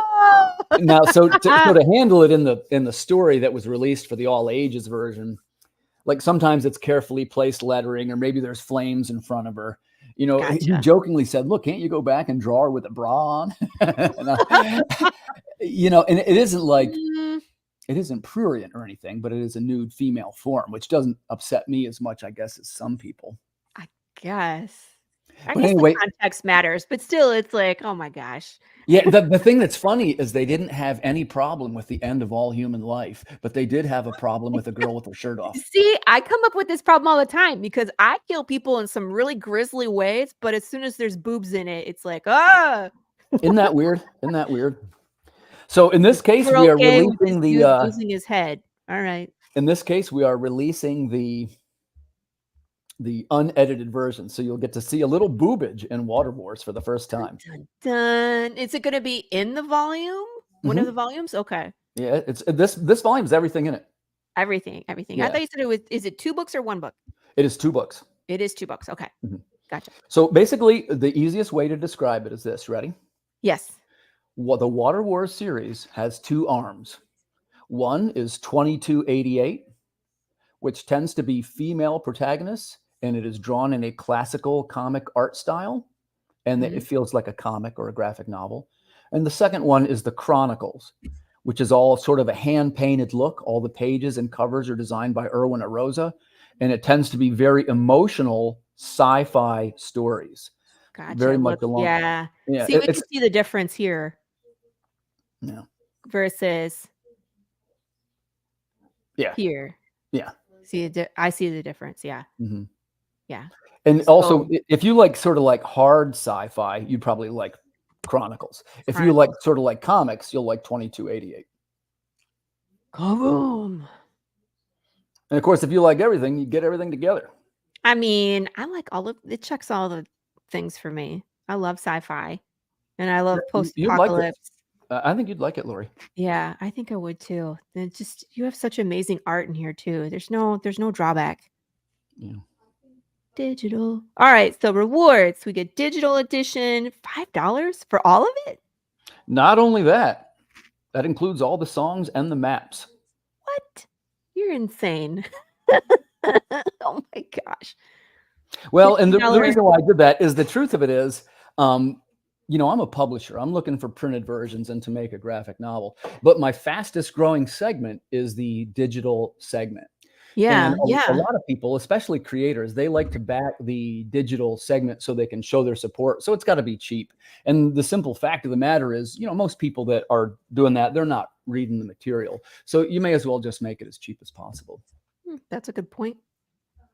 The deluxe digital season. The deluxe digital is that one's $15. We call it the season pass. I don't want to get too far off the track, but we do make other titles other than Waterworld. Yeah. If you go into the $15 version, that will get you, it is all the issues of 2288, all the issues of Chronicles, all the issues of Socket, the first issue of Call of the Cryptid, and what else am I missing? There's one other one, right? Cryptid. Well, I should have wrote this down, but anyway, it includes everything. But you're among friends who are like. Perhaps surprisingly, that was our so far up till this, our biggest seller was Call of the Cryptid. So if you want the digital of that, you can. Great one too. We were campaigning around the same time when you were doing Call of the Cryptid, so I got to hear lots of that because we were on this show, and I had a blast looking at those. That's a good one too, people. If you haven't seen Call of the Cryptid, and that one people are still finding its way, that title, because it's kind of weird, right? But it is, but it's awesomely weird. It's like that level. It's like Men in Black meets Bigfoot in the woods meets aliens and exactly. weird man-eating creatures. It's like there's so much crammed into there. Yeah, it's a lot. Stuff. And also it's got the bands. Call of the Cryptid has bands in it. Yes, that's what we need is some more music. Yep. So for $29, people can get the trade? That's the trade. And that's basically a few volumes, pages. Right? You got the 2288 and the Chronicle. So it's 29 or 30. Or if you want to buy both of them together, $44. What a deal. Why would you not buy both of them at that price? And that's really, you can tell that's what I'm trying to get people to do. And they're doing it. Laser engraved wood etching. Tim brought me onto that. Yeah. I'm going to do that. So Tim, I've already talked to some people. We're going to be doing the wood etching covers for 5, 6, 7, 8 because we did metal for 1, 2, 3, 4. Yeah. And now that we're like where the story goes is much more apocalyptic Western in 5, 6, 7, 8.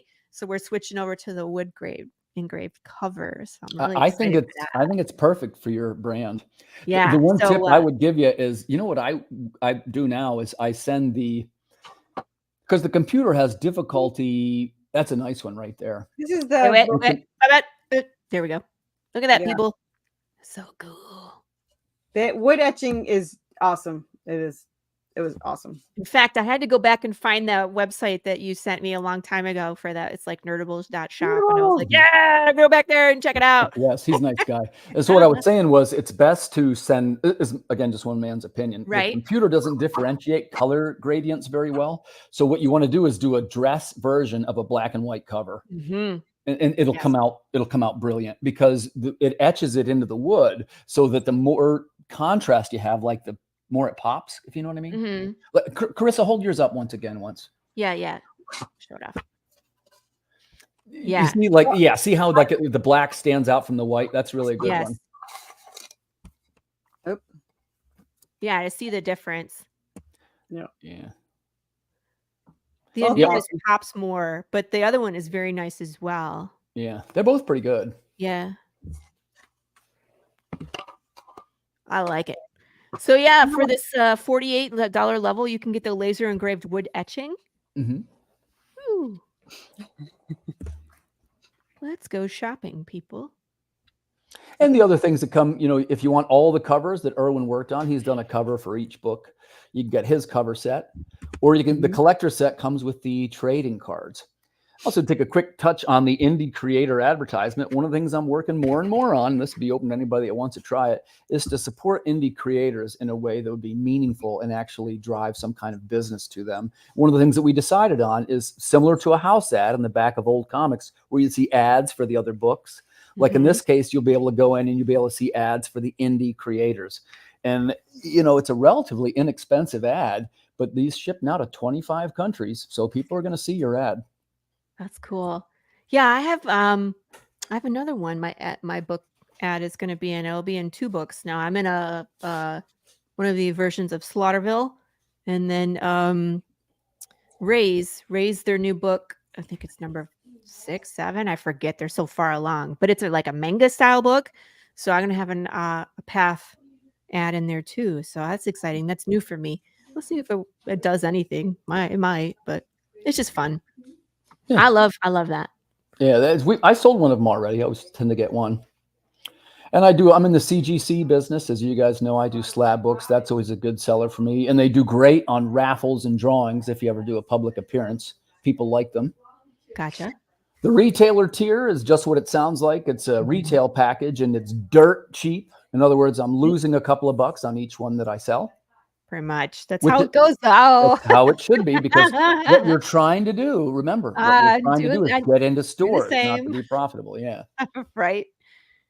Drawn in tier. One of the best ones, guaranteed to be a best-in-class experience.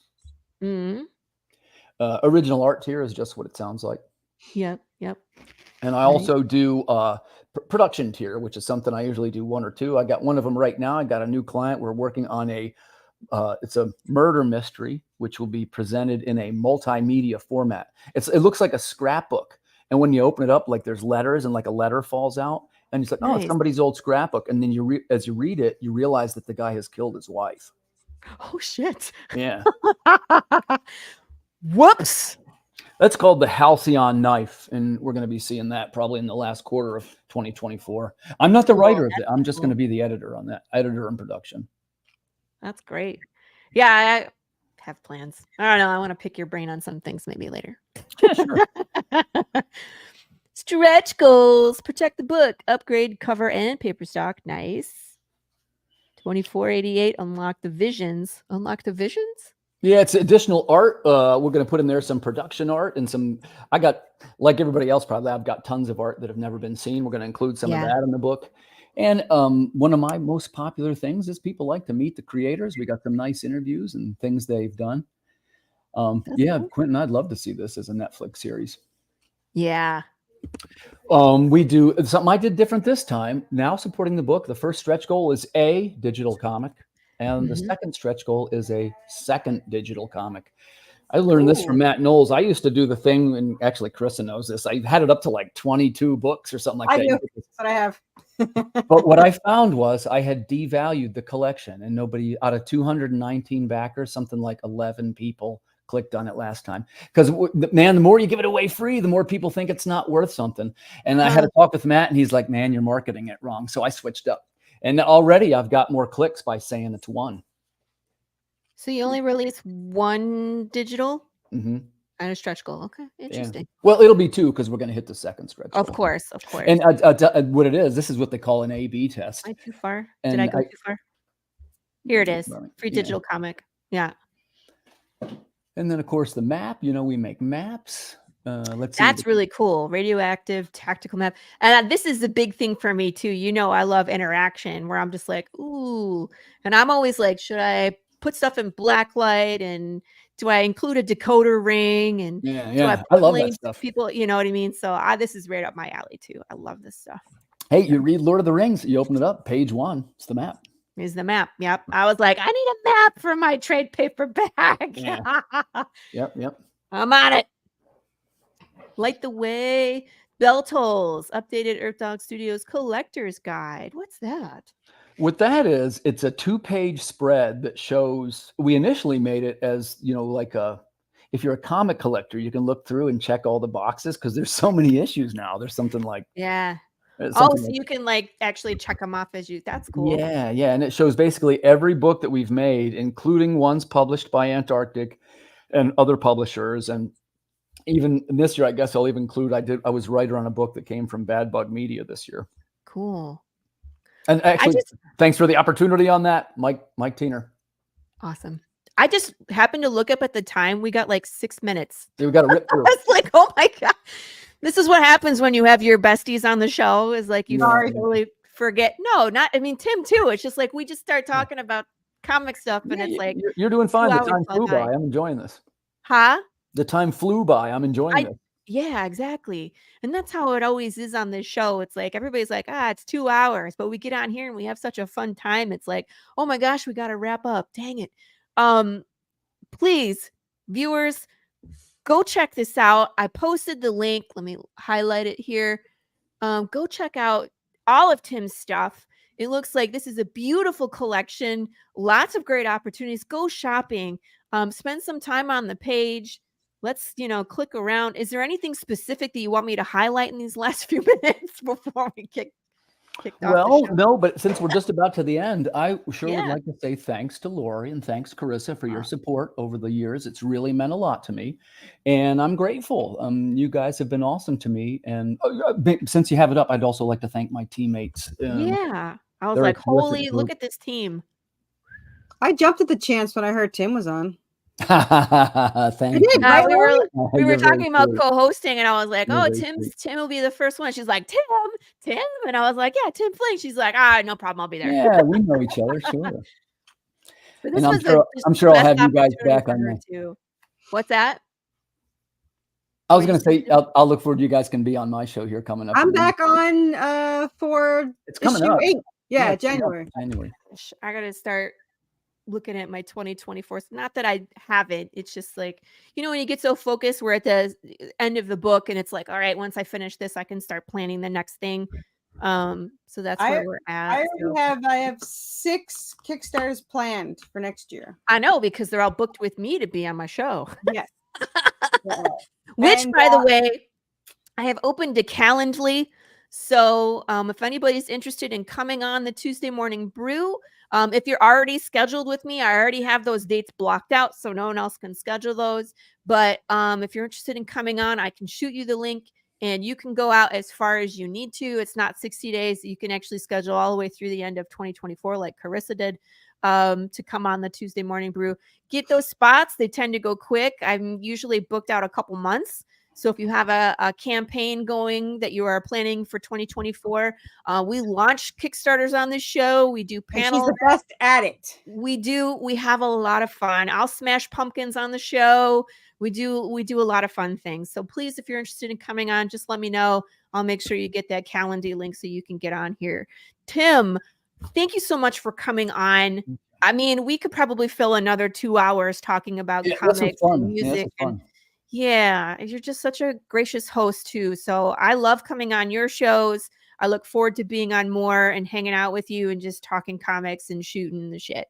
I got one for each of you too, because I wanted to. Is it okay if I mention this real quick? Do it. Okay, so we're going to be doing Holden's 11 is going to be circling back around, and I wanted to do post-apocalyptic novels, which we hadn't done. Let's do it. And I also. I wanted to do something with alien movies. And I thought maybe that might work for Carissa. Aliens like Ellen Ripley, that world. Well, what I was thinking was something like the most gruesome alien movies or something like, the chest popper and something with aliens and gross. I do love gross. Okay. I'm still putting that one together. So. Oh, and by the way, if you guys happen to be so inclined, Carissa knows this, but I don't think I told Laurie, I saved you a spot too. On Friday night, we're doing the Creative Cranium Critical Countdown, and we're going to review the 25 books of the year. And it's the reviews, it's going to be super fast because so many people signed up. It's going to be about 2 minutes, 3 minutes review of each creator. But we're trying to show some little love to creators right at the end of the year. I can come? Yeah, well, the panel's full, but I got your book on. It'll be featured. Okay, Yeah, you and Chris It's both just on one of that. those like Christmas happens, and when my kids are off school and I'm trying to like bake cookies and plan things, and then I got sick in between. It's just like I've been off of all socials pretty much. It's I lost all track of good. everything. Listen, I told Carissa this too because I hadn't heard from you guys, but I knew that you'd want to do it, so I saved a space. Yes. I saved a space for you. Thank you. Thank you. Yeah, You're I mean, welcome, you're Carissa welcome. knows. I was like, I'm dead. She's like, are you okay, woman? And I'm like, no, I'm dead today. Don't. It's a good panel too. We got Travis Gibb, Tom Hutchison, Dennis Knight. It's a good panel. Travis Gibb loves me. Yeah. We'll talk about that later. So that's Friday night, 9 p.m. Eastern. I'll be there. I'll be there. Yeah. Cool. What? If you can do merch, so can you, Tim. Tim has merch in there. You just have to. Hold I'm on. not too interested in merch. Zombie there's cookie. stuff here. You got. I mean, you don't think like these laser engraved wood etchings are merch, or like the trading cards I and think you want plushies. You still need plushies. I kind of want to, but my thing is it pulls me away from writing. I'm a writer. Plushies? plushies? Did I tell you my story about making hats? Probably don't have enough time for this story. No, but now I need to know. But maybe we could do it after the show. Zombie cookies. I know. I see, and that's me too. I'm always like the hot sauce. In fact, I had someone just contact me like, "Hey, got any more of that hot sauce?" And I'm like, "I got one bottle, but I'm gonna do another batch. I think for the trade paperback, people really enjoyed that hot sauce. So, but yeah, by the way, I love merch and everything. It's not that. It's just I'm just the one guy. you just don't have time. Yeah. Well, then you're at a different place than where you're a publisher too. You know what I mean? So you're writing, you're publishing, you got all sorts of things going. Chris and I are like, I got my comic, mine. Well, and customers love merch, but you can make a pretty good point that it eats up a good bit of time, This or at is my least it did first for me. commercially made. I know. That's really cool. We were all looking at that. But see, now everybody's doing plushies. So I know they all copied me, Tim. All of them. Trust me, I know all about that. except for me, I didn't do it yet, but I will. You didn't want to do it. I know. She's like, I need a good James plushie. And I'm like, sorry, I can't do it. Yes. I'm so excited. I did cut off his staff, so he's got this one. I'm gotta get a price on it so that he can have a real thing. 3D printed staff. Yeah, because I hate the other one. People want it, so I bought 50 with it and 50 without it. But I think it's not as nice quality. It's just, it doesn't seem to. I mean, this is such awesome quality, and then it's got a little foam staff. People like it. I didn't like. I'm the only one that didn't like it. I hear you. Whatever.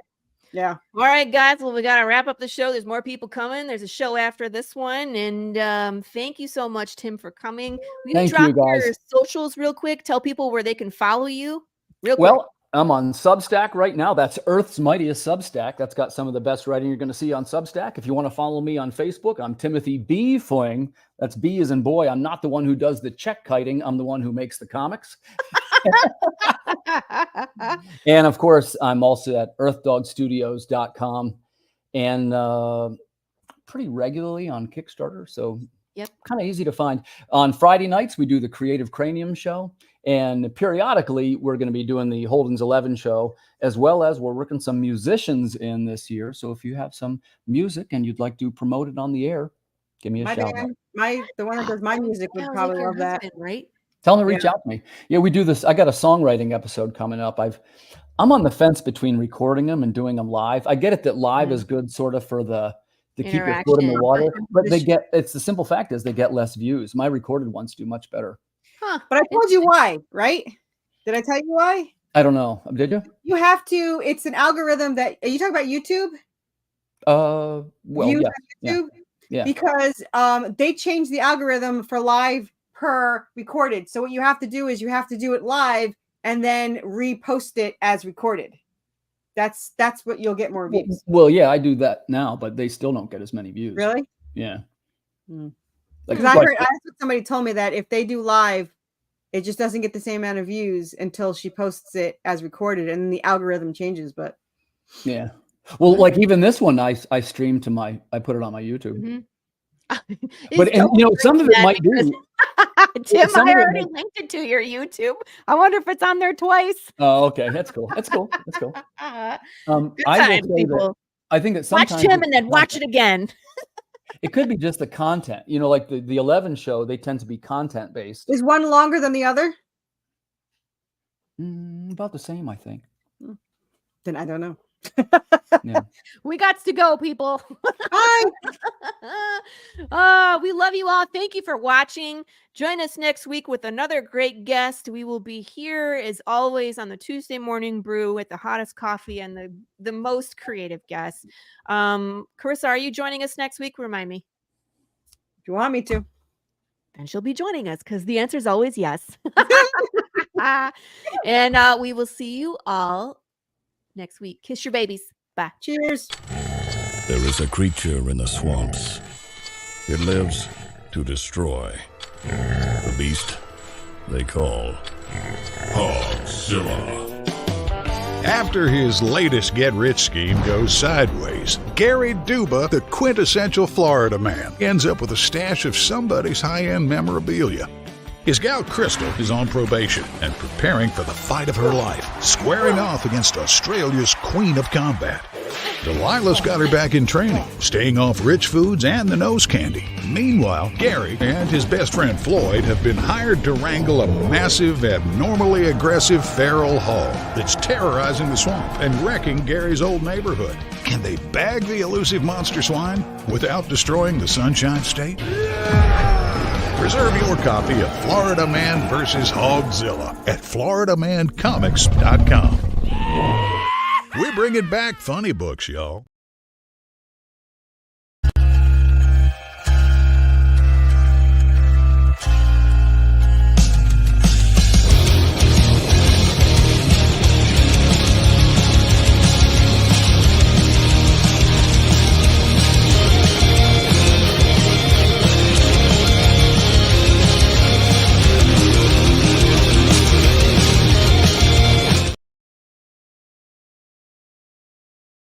Comic Books for Kids provides comic books to kids in hospitals and cancer centers across the U.S. It's a place where we can all work together to make sure every child has a comic book. 100% of all proceeds go towards the kids. It's about making a difference, and while they're in the hospital, allowing them to fly like a superhero, battle dragons, or rescue teddy bears. We are in every state in the country and now support over 160 hospitals. Every month, we add more. Visit cb4k